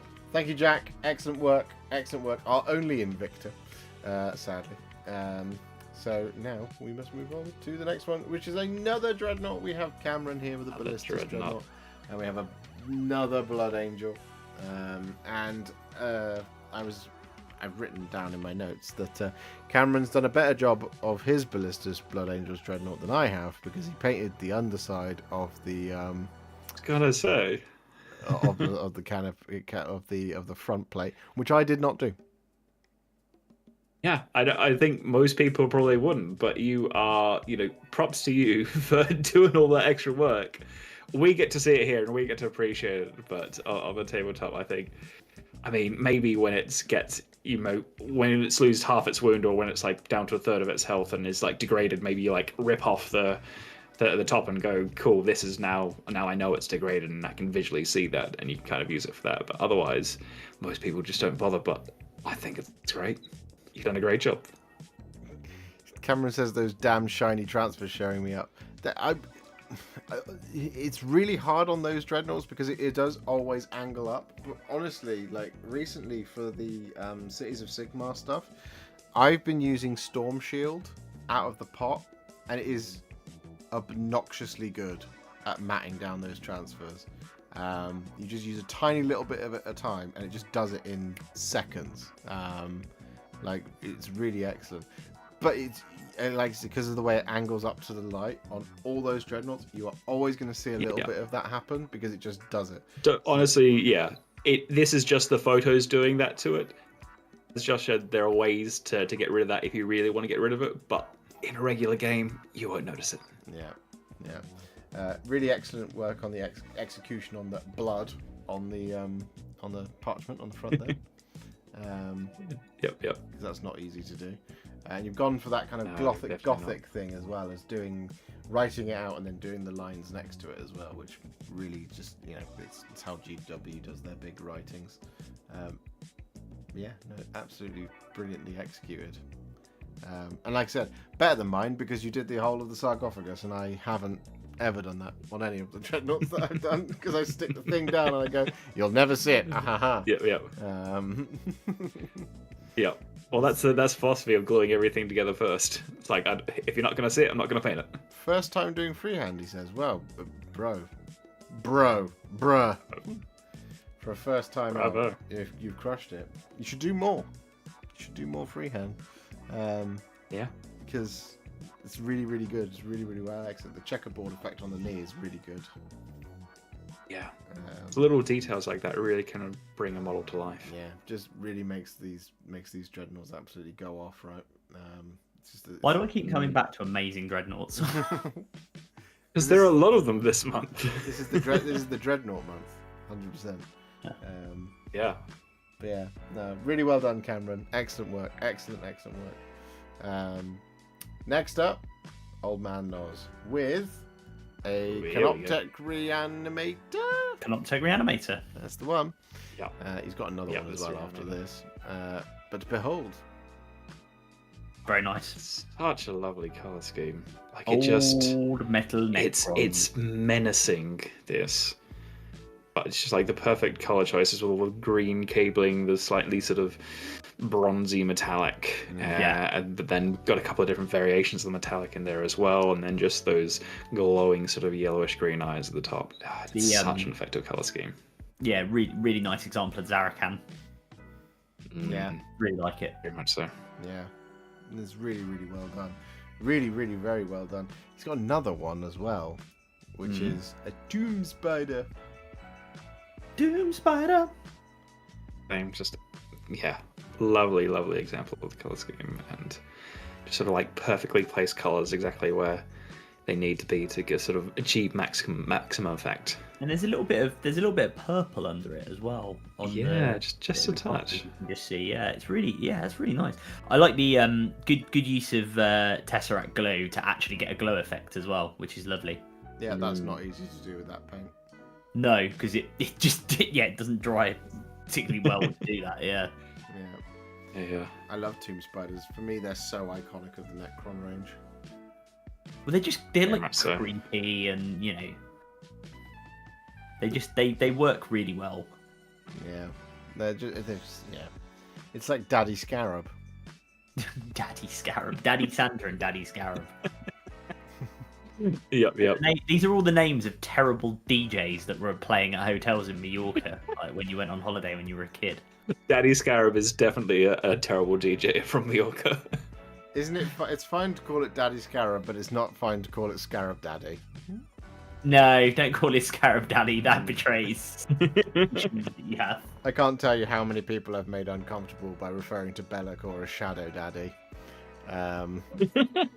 Shaddy. They're just like, yeah, Be'lakor. I was like, yeah, Shadow Daddy. See, it's really uncomfortable, right? Everyone out there is now really uncomfortable. Yeah. Thanks for that. Yeah. No, I like it. It's nice. Well done, Nos. Great work, mate. Yeah, really lovely. And it's excellent. It's really lovely stuff. Nice.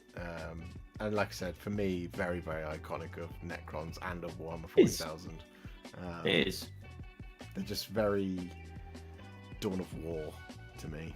And I really like them. Excellent stuff, Old Man Nos. He's in the chat. Says thanks. He is, guys. yeah. No, well done. Lovely. Yeah, great work. This one is Mama Scarab. She ate Daddy Scarab. Scarab Daddy, no. Next up, we have Castellan Night Daddy. Someone got the right memo for big stuff. Yeah, I was gonna say, yeah, Mike took the big stuff thing particularly seriously. Now, here's the thing, Mike. Yep. I can see what you've got poking out of the left-hand side of the right-hand image. I feel like I can guess. Can anybody else guess what that is? Seeing that it's towering above the tallest knight, there's only a few models that do that. Yeah. That's the sassy nurgling, isn't it? Yeah. It's just a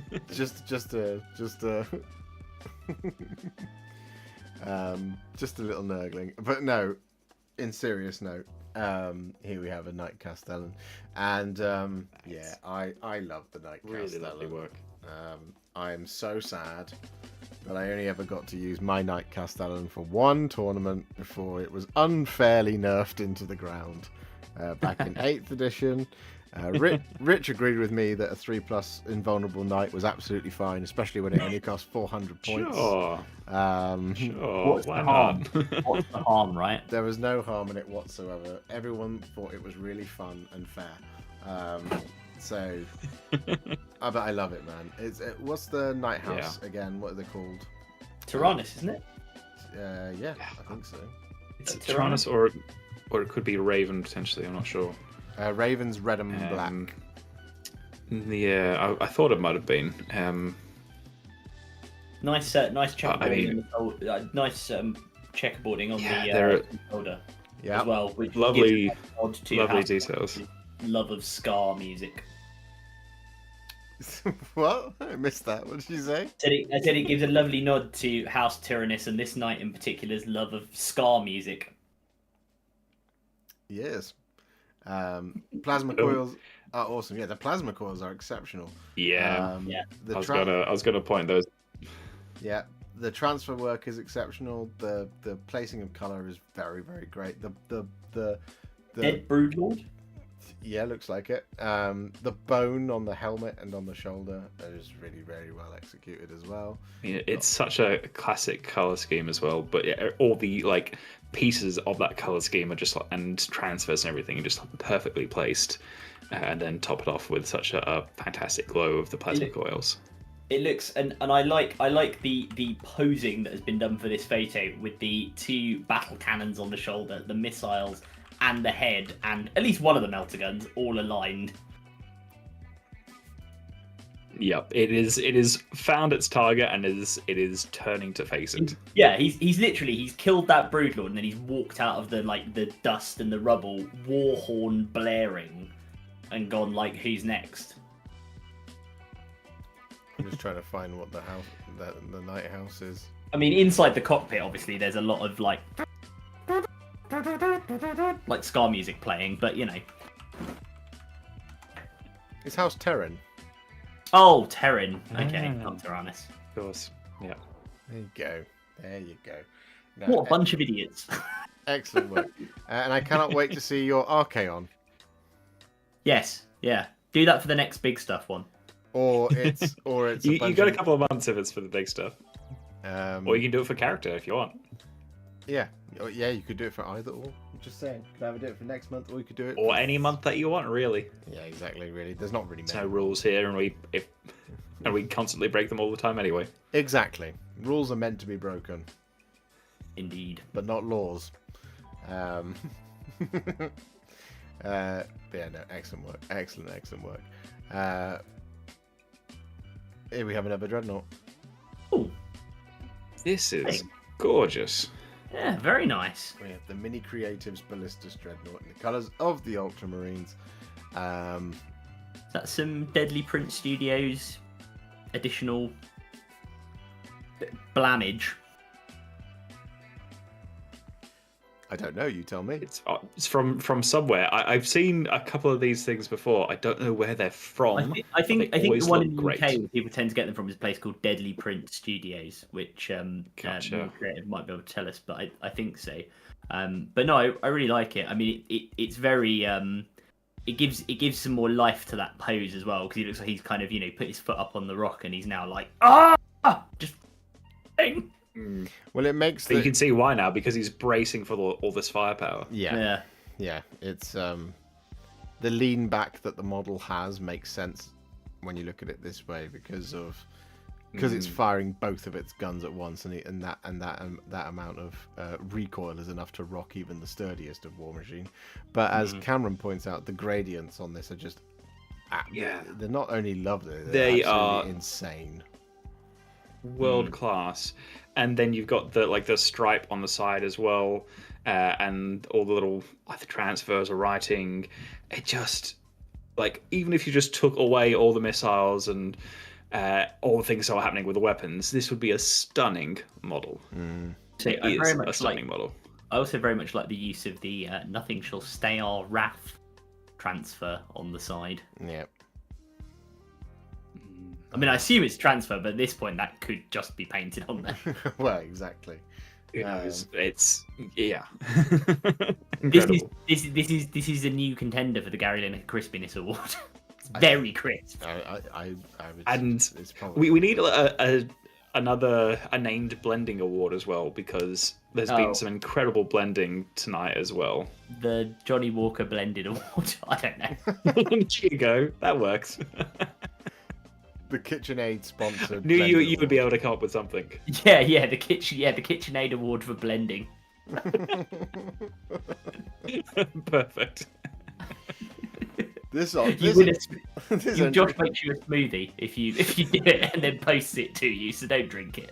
Yeah, we'll either send you a bag of crisps or a blender.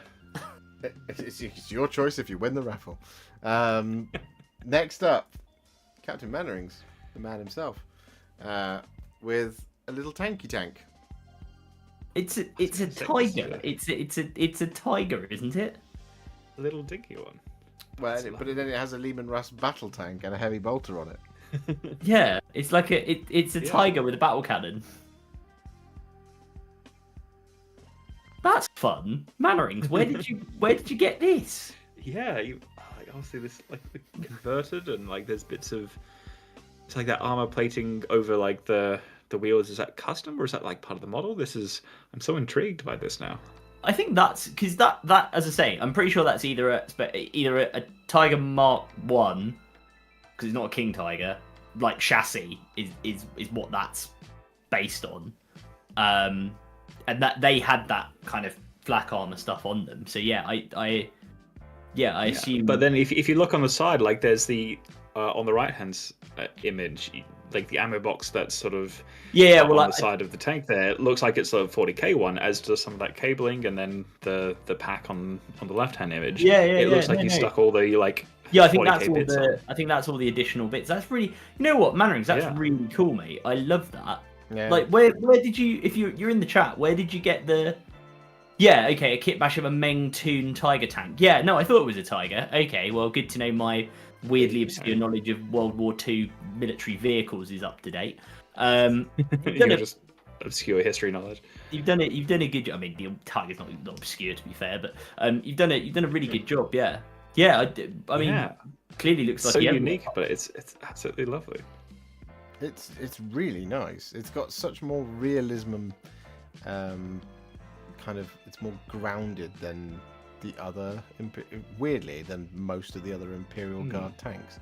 And I love that size of turret on that size of body of vehicle chassis. It just works so well. It wouldn't work if it was a Vanquisher barrel. Yeah. No, I agree with that. Yeah. But it looks phenomenal. Yeah, definitely. I love the not awkward placement, but I like the sort of staggered placement of the smoke launchers here on the side. It just looks so natural. And again, people in the chat talking about the weathering. The weathering is absolutely spot on. Oh yeah. The work that's gone into this is obviously so the heat from the barrel as well is great. Yeah. But yeah, it's yeah. You've kind of brought 40k tanks to life with this new reimagining, and it's fantastic. See, what I've now discovered as a result of this, thanks to Captain Manager, I just googled it because I was like, what is something called World War Toons from Meng, I assume, are the model maker, which is and as someone who lived in Tokyo for a while, there appear to be a Japanese, possibly Chinese actually, based on the writing, but it is like the most classic thing you'd see in a model school in like Tokyo or Taipei, which is World War II military vehicles, but done as cartoonish versions of themselves. And I love it, and I love what you've done with it. I think this is wonderful. Yeah, obviously the perfect base model for conversion. Yeah, this is lovely. A tiny U-boat if you want. Beautiful. It's beautiful work. He's got another one as well. So we have, yeah? this gentleman, whose name I forget. You'll have to drop it in the chat.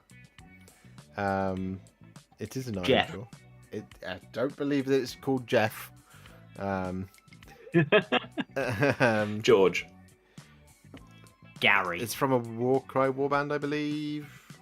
Am I right, Captain Man? Yeah, right. Anyway. Yeah, chibi style, he says in chat for the tanks. Yeah, I agree. Anyway, behold this guy, because I really, really, really like the armor on the metal, on the metalwork, on the black. It's really nice. Yeah, it is cool. It's really, really top work, and like Is that Pterodon? Tell you what, every like orcs we've seen so far just has such great metalwork. Yeah. It's ironic, given that Just they are notoriously bad at metalwork and they just hit it with their hands. But that leads to such great paint jobs because it's like Yeah, it's an opportunity exactly. to That's what I mean, paint like, that more sort of chip like- style. This wonderful community really, really bring it out really well, and this is yet another example of that. But yeah, I agree with Josh. Like, I really like the. I'd say I assume that's like Pterodon turquoise, maybe like blending on the black metal, so it gives it that kind of bluey finish. It says Iron Skulls Boys. Yeah, there you go. I think the yellow is popping as well. Yeah, it is. It's that like orangey yellow as well. It's real nice. Yeah, I really like the elbow pads. Really, really lovely. Because that Fine elbow, like padded elbows, like a professor. I get told off in my videos all the time when I refer to their armor plates as pads, but I don't care. Look, if it communicates the idea, then you're doing a fine enough job. My favourite one was somebody commented on something saying he's actually a genetically modified warrior. It's armor. It's not. He's not going off to play a game of hockey. It's like, you don't know. Hockey's quite violent. Hockey is quite violent, right? And I imagine don't know what they do in their spare time. Imagine hockey played between Space Marines. It'd be violent as hell. Achillean green with Black Templar and Legion. There you go. Okay, Keeling green. Nice. Yeah, one of my favourite colours. Absolutely love it. Yeah. The free handing of the yellow on the shoulder is absolutely It's nice. very well pointed out. Yeah. And the bright, Absolutely lovely. the brighter green skin, like just showing through where it shows through the like armor and clothing and stuff, really lovely. And on the fingers. Yeah. No, Yeah. it's Yeah, top like work. this model is so vibrant as well. You wouldn't necessarily want to do that sort of like duller, more sort of naturalistic skin. The bright green is absolutely the right choice here. Yeah, Yeah, I salute you, Captain. Well done. absolutely. Very well done. Excellent work. Excellent work. Next up, we have Sir Valletta with another Angron. And ironically, he's put him next to a Psyker. I mean, that's the thing that's most likely to get Angron into his state of what he looks like there. Yeah. Yep. Not impressed with the Terminator librarian These at are all. lovely. No, I'm impressed with the Terminator librarian. Angron isn't. Angron is. Oh yeah, very impressed. Yeah, I'm very impressed. I think he looks wonderful. I think they both look Impressed with excellent. both of these. Yeah. There's been such lovely Angrons tonight, and this one is no different. Yeah. He's such a lovely model, isn't he, Angron? Is he the best of the three It Primarchs? really is. I think he's the best of the three Primarchs. Because Well, there's four now, aren't there? Magnus, well, the traitor Primarchs, right? Oh, the three. Yeah, five. in Then yeah, 40K. the three Sorry, counts. he's very familiar. Of course. The traitor Primarchs in 40k, because yes, I'm aware there is the full group 30k model. Yeah. But well, look, Mortarian's cool, but he's just kind of like he's got that Mortarian's cool cool. floating pose, but he's just kind of like going. Meh. And then Yeah. you've got Magnus, who I mean, Josh painted very kindly one for me, and Magnus is in his like, behold my stuff kind of pose, Yeah. where he's just spread everywhere. Whereas Angron is a bit more dynamic. He's in that hunched pose. He looks like he's about to belt someone with his sword. I think he's a really good, and it speaks to the age of the sculpts, right? He's definitely probably like the most evocative of the three. Yeah, I would say. And when one of the criticisms I saw of him when he came out, and I think Servalet has done an amazing job with the model here, is like when people were like, "Oh, he looks too much like a bloodthirster," and it's like, yeah, but he's a demon prince of Khorne. That's kind of the point, right? But that's the aesthetic. Yeah, he's not going to look like much else, right? That's what Khorne goes for. But I think there's I think the sculpt is fantastic. I think Servalet has done a brilliant job. Like the gold on the armor is fantastic. The shoulder pads, where the World Eaters logo looks beautiful, and the work again, having done it on the sword, is a real nuisance, and Servalet has done a great job on that. Yeah. And again, I will say, not to put one out for the channel and blow smoke up Josh's bum, but I suspect, and Servalet can correct me if I'm wrong, I suspect somebody else has followed Josh's tutorial, and I think it is a testament, and I would hope that chat would agree, it's a testament to the stuff you do, Josh, and the tutorials you put out, that you see multiple examples tonight of people who've followed your schemes, right? Obviously on Angron, but we were talking about the Norn Emissary earlier, where Katario made little changes but followed your scheme, and they all look fantastic, and they all come out looking really good. It does warm my dead heart. Well, it should do, yeah. If ever you're feeling like a bit, just go and have a look at this again and remind yourself. Well, this is the result. That's the whole purpose of Tale of Many Warhipsters. Everybody thinks it's so that they can get their models sort of shown on the thing. No, it's to make me feel better. Because it's to warm up your dead heart. Yeah, it's to enjoy back in there. It's to inspire me to greater feats of painting. To continue to help other people on their journeys of the Warhammer hobby. But Servalet, man, absolutely crushed it on both of these. We're nearly at the end, so we're just going to keep going. So next up, Peter Collins. He said he hoped it wouldn't disqualify him. Difficult problem with an ill cat. I completely understand. Love cats. Cats are my life. So, of course you're not disqualified. We have a brood lord, and it's brood of brooding gene stealers. Brood. Yeah, I love it. I think plus points. Lovely. Plus points to the P-Man for using the Umgal gene stealer heads. Yes. In the new kit. Yep. Yeah. But also those claws, just like the greeny, like pale sort of greeny that you use to highlight the claws, it just gives that sort of feeling of being sharp and dangerous, and it makes really it look effective. suitably alien, right? Like I really definitely. The blending as well from the darker bits of the tentacles to the lighter ones, and the variation through the different models is really nice. Yeah, lovely work. The thing is, I have a ton of Gene Stealers, and I love Gene Stealers. I think they're great. All mine are I've got the oldest version of the kit. Well, not the oldest version, but like the oldest plastic box set they did. I've got most of mine are in that like middle stage that was basically the version before these came out. And what's really annoying to me is I really like these, and I'm really tempted by them, especially when they're done like this by P-Man, because they look fantastic. But I don't need them. I definitely don't need them. Or do you? I am definitely going to be replacing. Like, I have enough Gene Steals at the moment. I'm still going to be replacing them with the new ones because I might do it eventually. Really, I might do it eventually, but yeah, these are fantastic, and completely understood on the ill cat. The skin's just wonderful. Well, I mean, it's not wonderful because it's horrific, right? But it's that like that's what you want.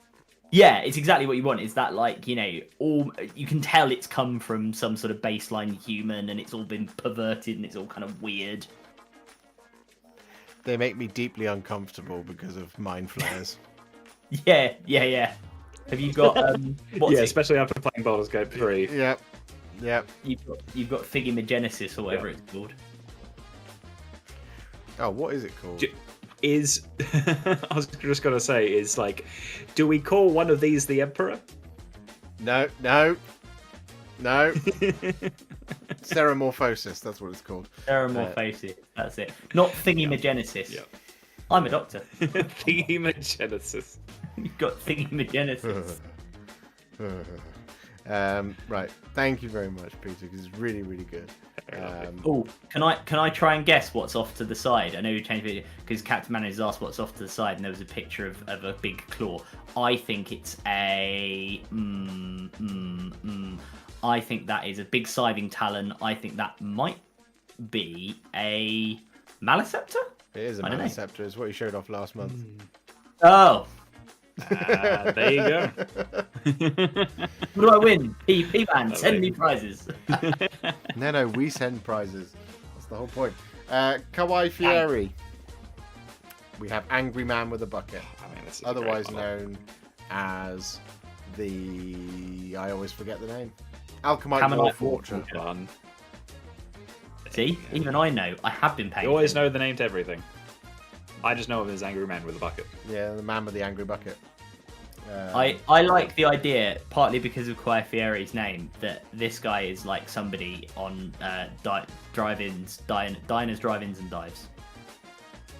Yeah, probably. I'm here in the cities of Sigmar with the Caminite Warforger, and he's been cooking up some metal cubes. Yes. Alchemite Warforger. Sorry, Alchemite, not Caminite. Alchemite. Yes. It's a really lovely model, this one. It's very, very, very, very characterful. It's one of the best in the Cities of Sigmar range. You've got the glow on the runes of the bucket very, very, very well. And then also the glow... Well, the glow on the cube as well.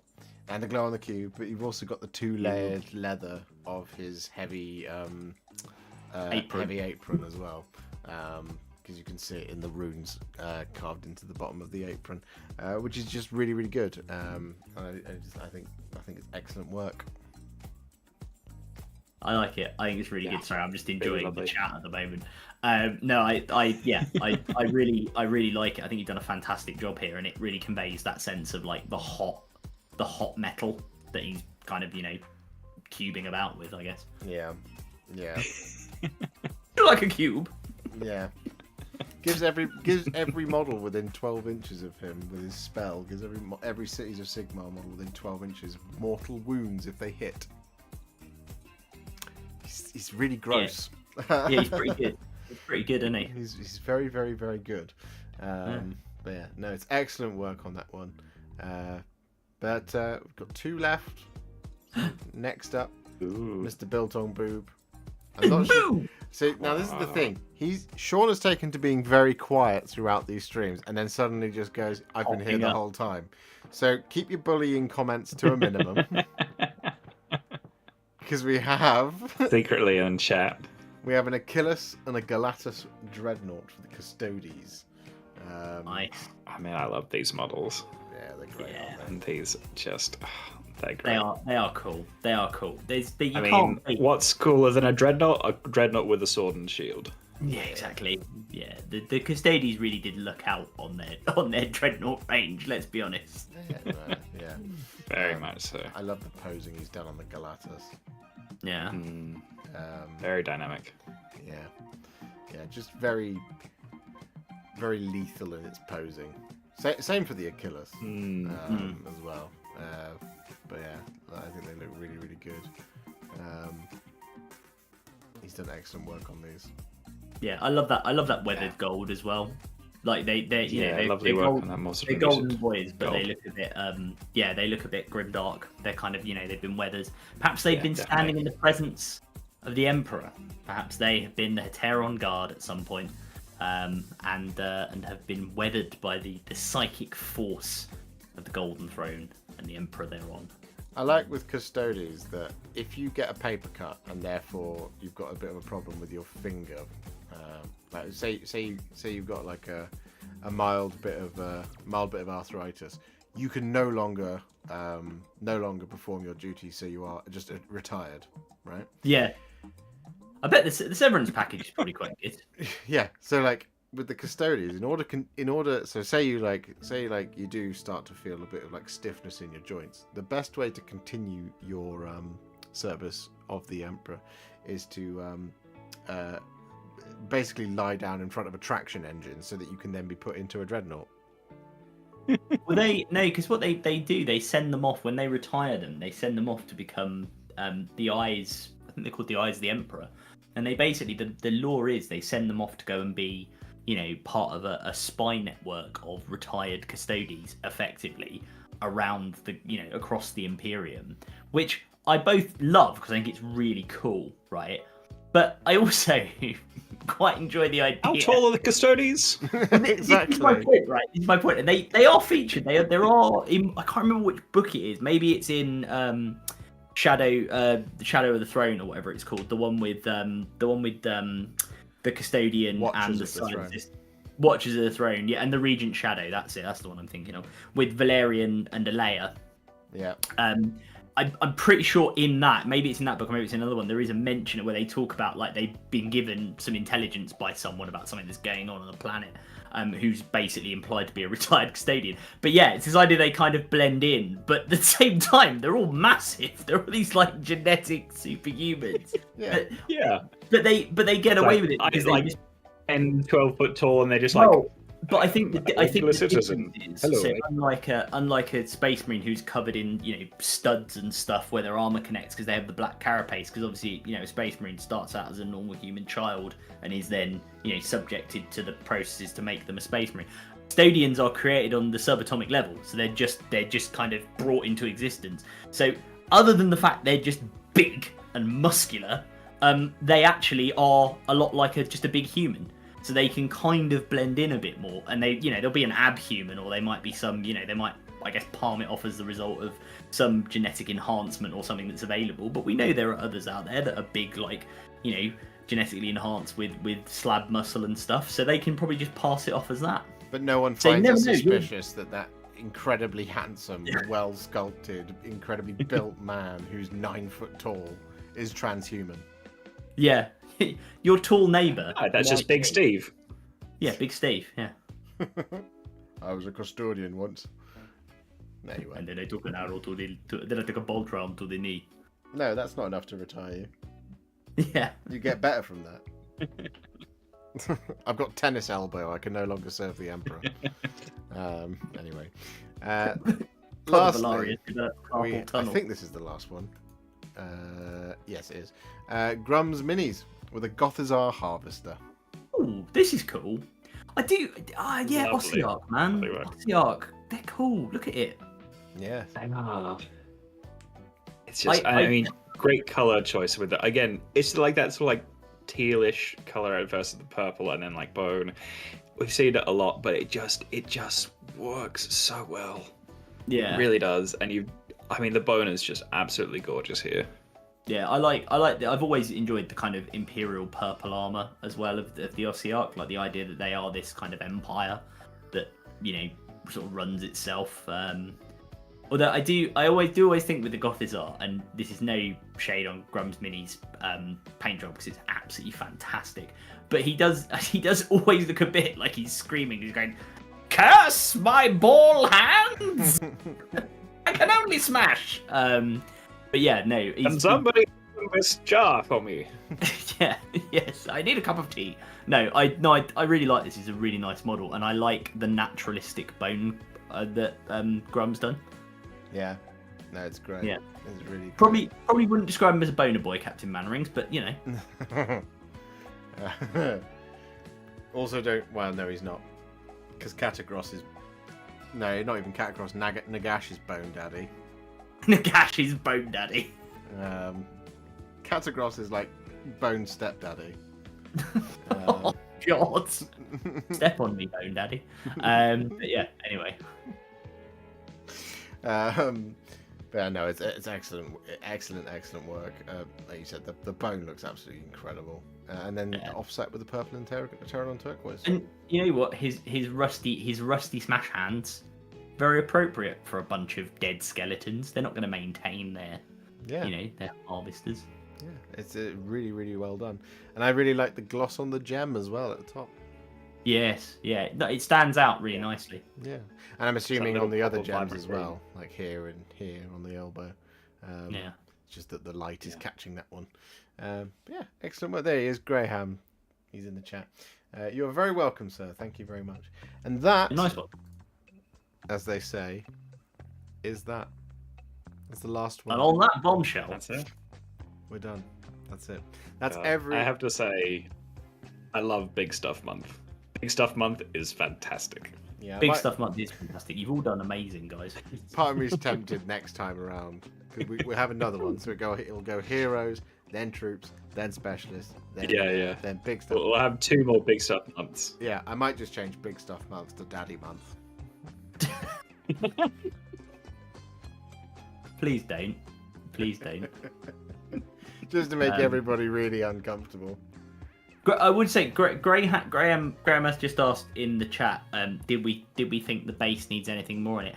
I think it's fine, mate. But it really depends where are you setting the army, right? Like, is he, because if it's trudging across the deserts of Ossia in Shaiish, then yeah, fine. Like, but if you wanted to add a little bit on it, just a few tufts here and there, I think. Yeah, you could add some dead grass. There's some burnt grass or dead grass or whatever it's called from. I love good tuft. From thank you very much, Graham, for becoming a member. That's very kind of you. In fact, I need to update the members thing on here because we've had 21 new members today. Can you believe it? Oh, there you go. Oh God, it's all gone wrong. Have you broken it? Yeah, no, I just my delete key was a little bit enthusiastic. So got to allow mamas too. Okay, we'll call it Parents Week, Parents Month. Yeah, we're inclusive. Yep. Yeah, that's better. I like that. Parents Month's better. Parents Evening. There we go. Parents Evening. Got there in the end. Right. So, before we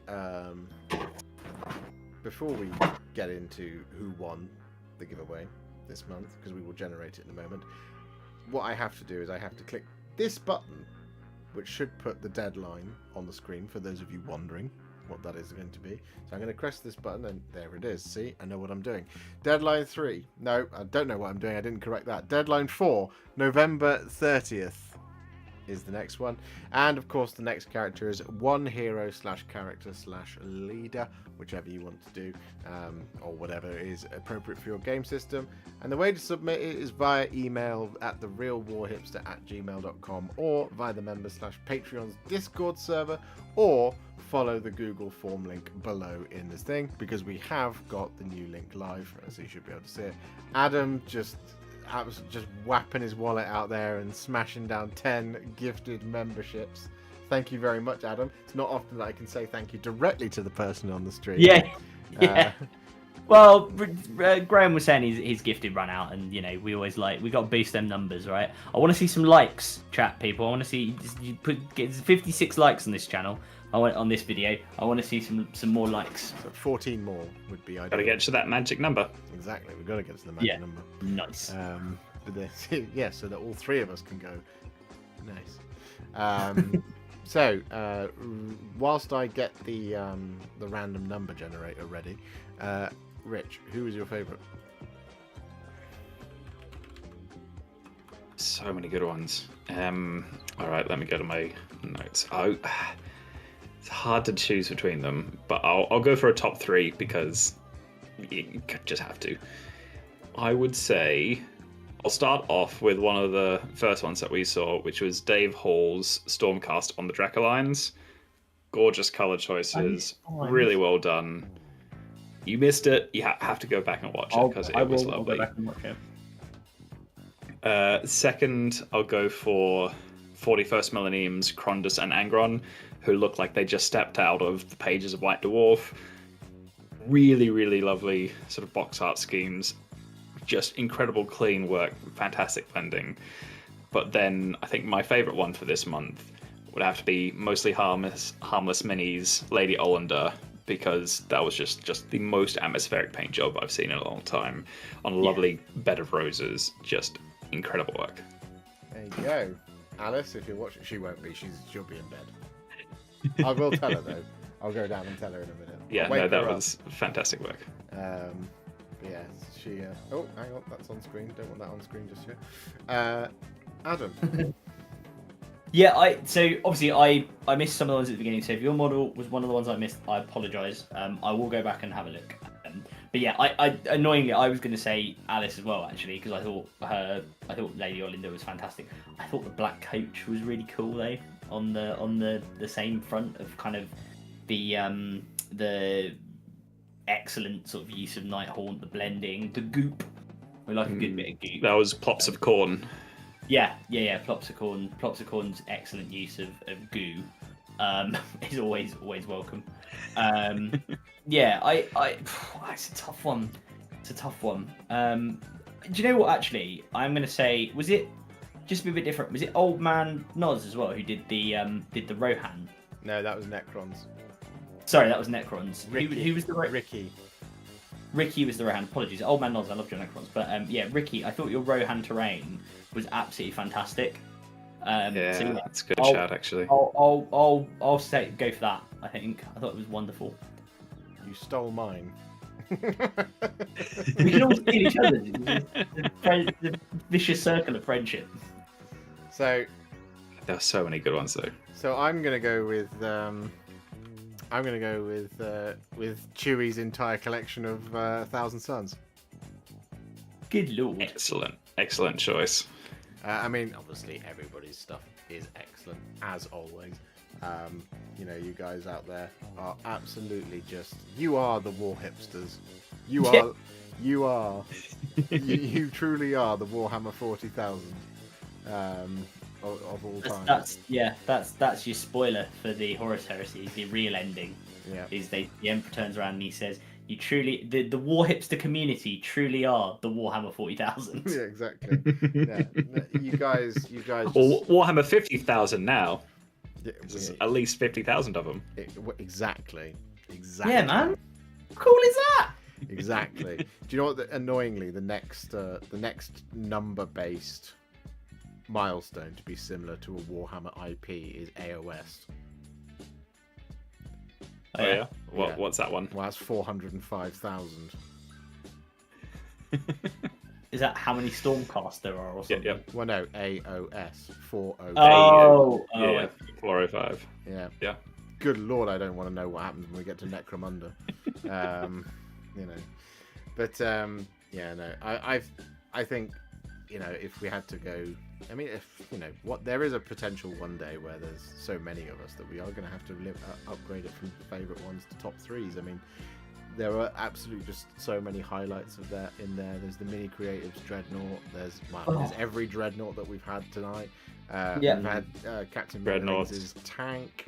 The Doom Cabbage. We've had the Doom Cabbage. We've had Scarbrand. The Black Coach, as you've already mentioned. Alice is Lady Olinda, but I'm not allowed to say that. I mean, I probably should say that, but accusation bias. Yeah, exactly. Honestly, I say it every time we do this, but I'm never ever unimpressed by the quality and the effort and the sheer kind of the amount that you guys pour into the models is amazing, of yourselves, of your personalities and how you do it. And it is like, I know it sounds like the glib thing that somebody said at the end, and apologies if it comes across that way because it's not meant to, but like when Josh goes pick your favourite, it is really really really hard because they're all just really good. Like if I turned up at a tournament, I mean it'd be a pretty weird tournament with a variety of AOS 40k and other games. But if I turned up at a tournament and like these were on the table, I'd be in heaven. I'd be not even a tournament, just a games day. I'd be happy, right? But you just walk around and there's just all fantastic, beautiful models, and you can just see that people, care and put their effort and their time into producing something. And the fact you guys do it for, a video that, Josh is very much qualified to talk about this, but then which me and Rich and Rich S and turn up and just pontificate about them. Is wonderful. You're all wonderful. We've seen some models sometime.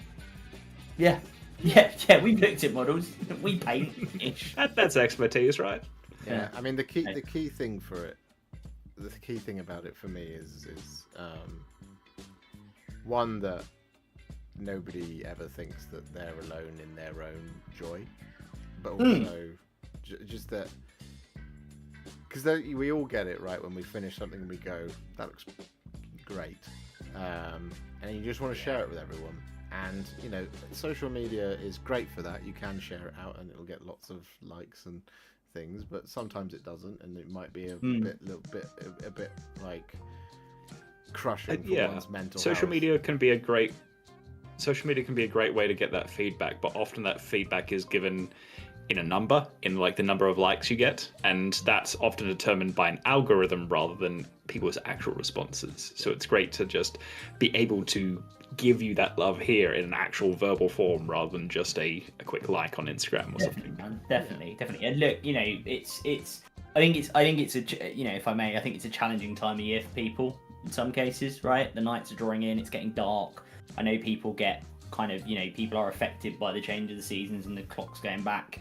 And I think it's important that we come together and we sort of celebrate the things that bring us joy, and we bring a bit of positivity in the world, especially with all the things that are going on in the world at the moment. So I would just like to say to all of you in the Warhipster community, and obviously to you, Josh, as the instigator, the creator, the Sigmar who has forged this upon the anvil of apotheosis, I thank you, because it's just wonderful to be able to share it all with you guys. So it's got very soppy, hasn't it? They do call me the Godbeard Joshmar, so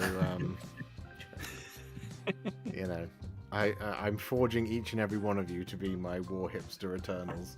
Where I shall then cast you out into the realms on bolts of lightning to spread the joy of Contrast Plus, and also please subscribe to youtube.com/Warhipster. I would like in at least the next 2 years to be able to afford my first golden yacht. This may those Lamborghinis are all rented. Pyramid scheme. No, Lamborghinis are so 2008. It's golden yachts now, because then I'll name it. Gotcha. Then I'll name it after. Oh God, I had the name and it's gone. The Emperor's Barge. Oh, the Imperator Somnium. I was going to say like SS Rogel Dawn or something. Yeah. No, the SS Rogel Dawn. I sailed it into a wall and it sank. Just a boat with an excellent mustache. Anyway, we need to quickly generate a winner. So I've got this. Let's generate a winner. So let's do this now. Between the number of 1 and 39, number 4. The winner is. Drum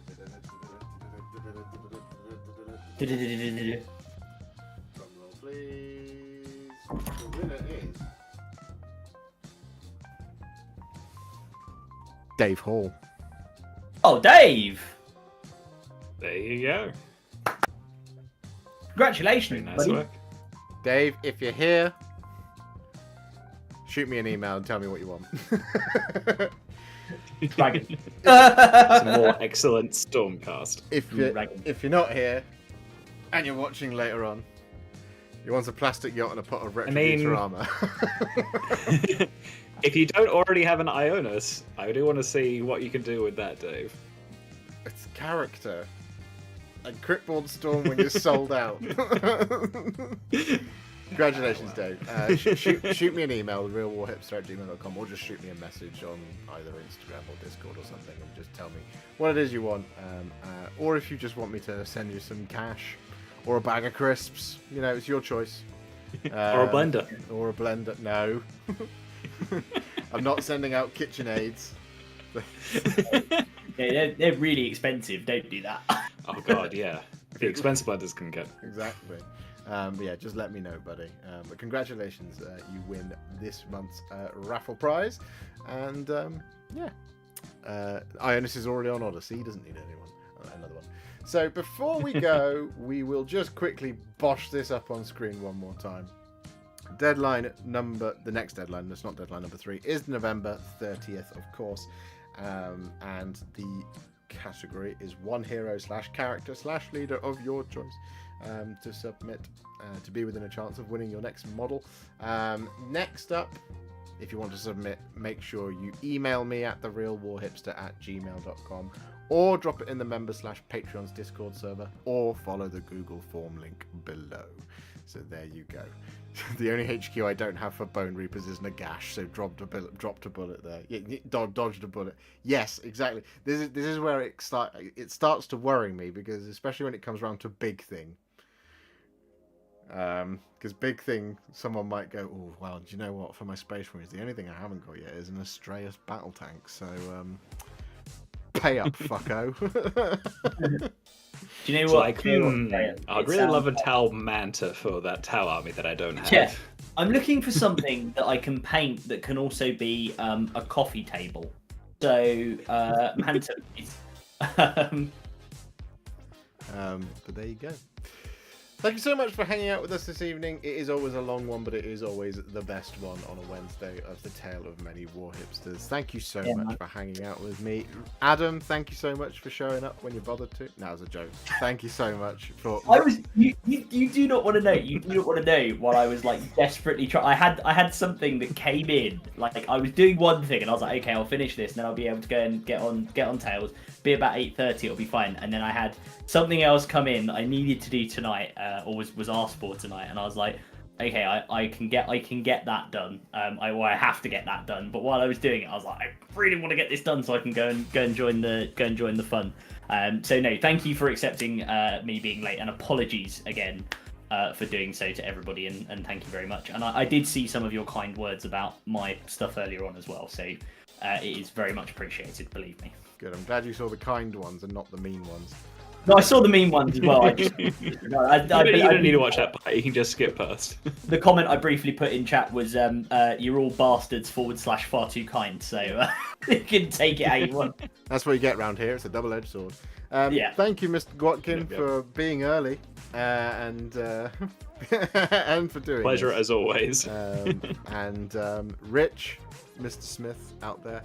Hope you're feeling better, buddy, and I hope you've gone to bed. To be honest, because you know he's not. Yeah, gotta rest up. He's on the mend, but he's not 100% yet. We need him 100% because we need him on here. You know, for these things. So we are going to end it there. Thank you so much to all the gifted members as well. Adam, and thank you Big Bad Peter Gaming and Reza and Big Bad Peter Gaming as well for the 5, and Graham 462 for becoming a member. And on that note, it is time for us to end Tale of Many Warhipsters episode 4. We will be back next month with Tale of Many Warhipsters episode 5, and then it's Christmas, baby. So we'll see you all very soon. Bye for now. We're all gonna wave. Bye guys. Bye. Bye now. Bye. Bye. Bye. Love you guys. Have a good time. Bye. Bye. Bye.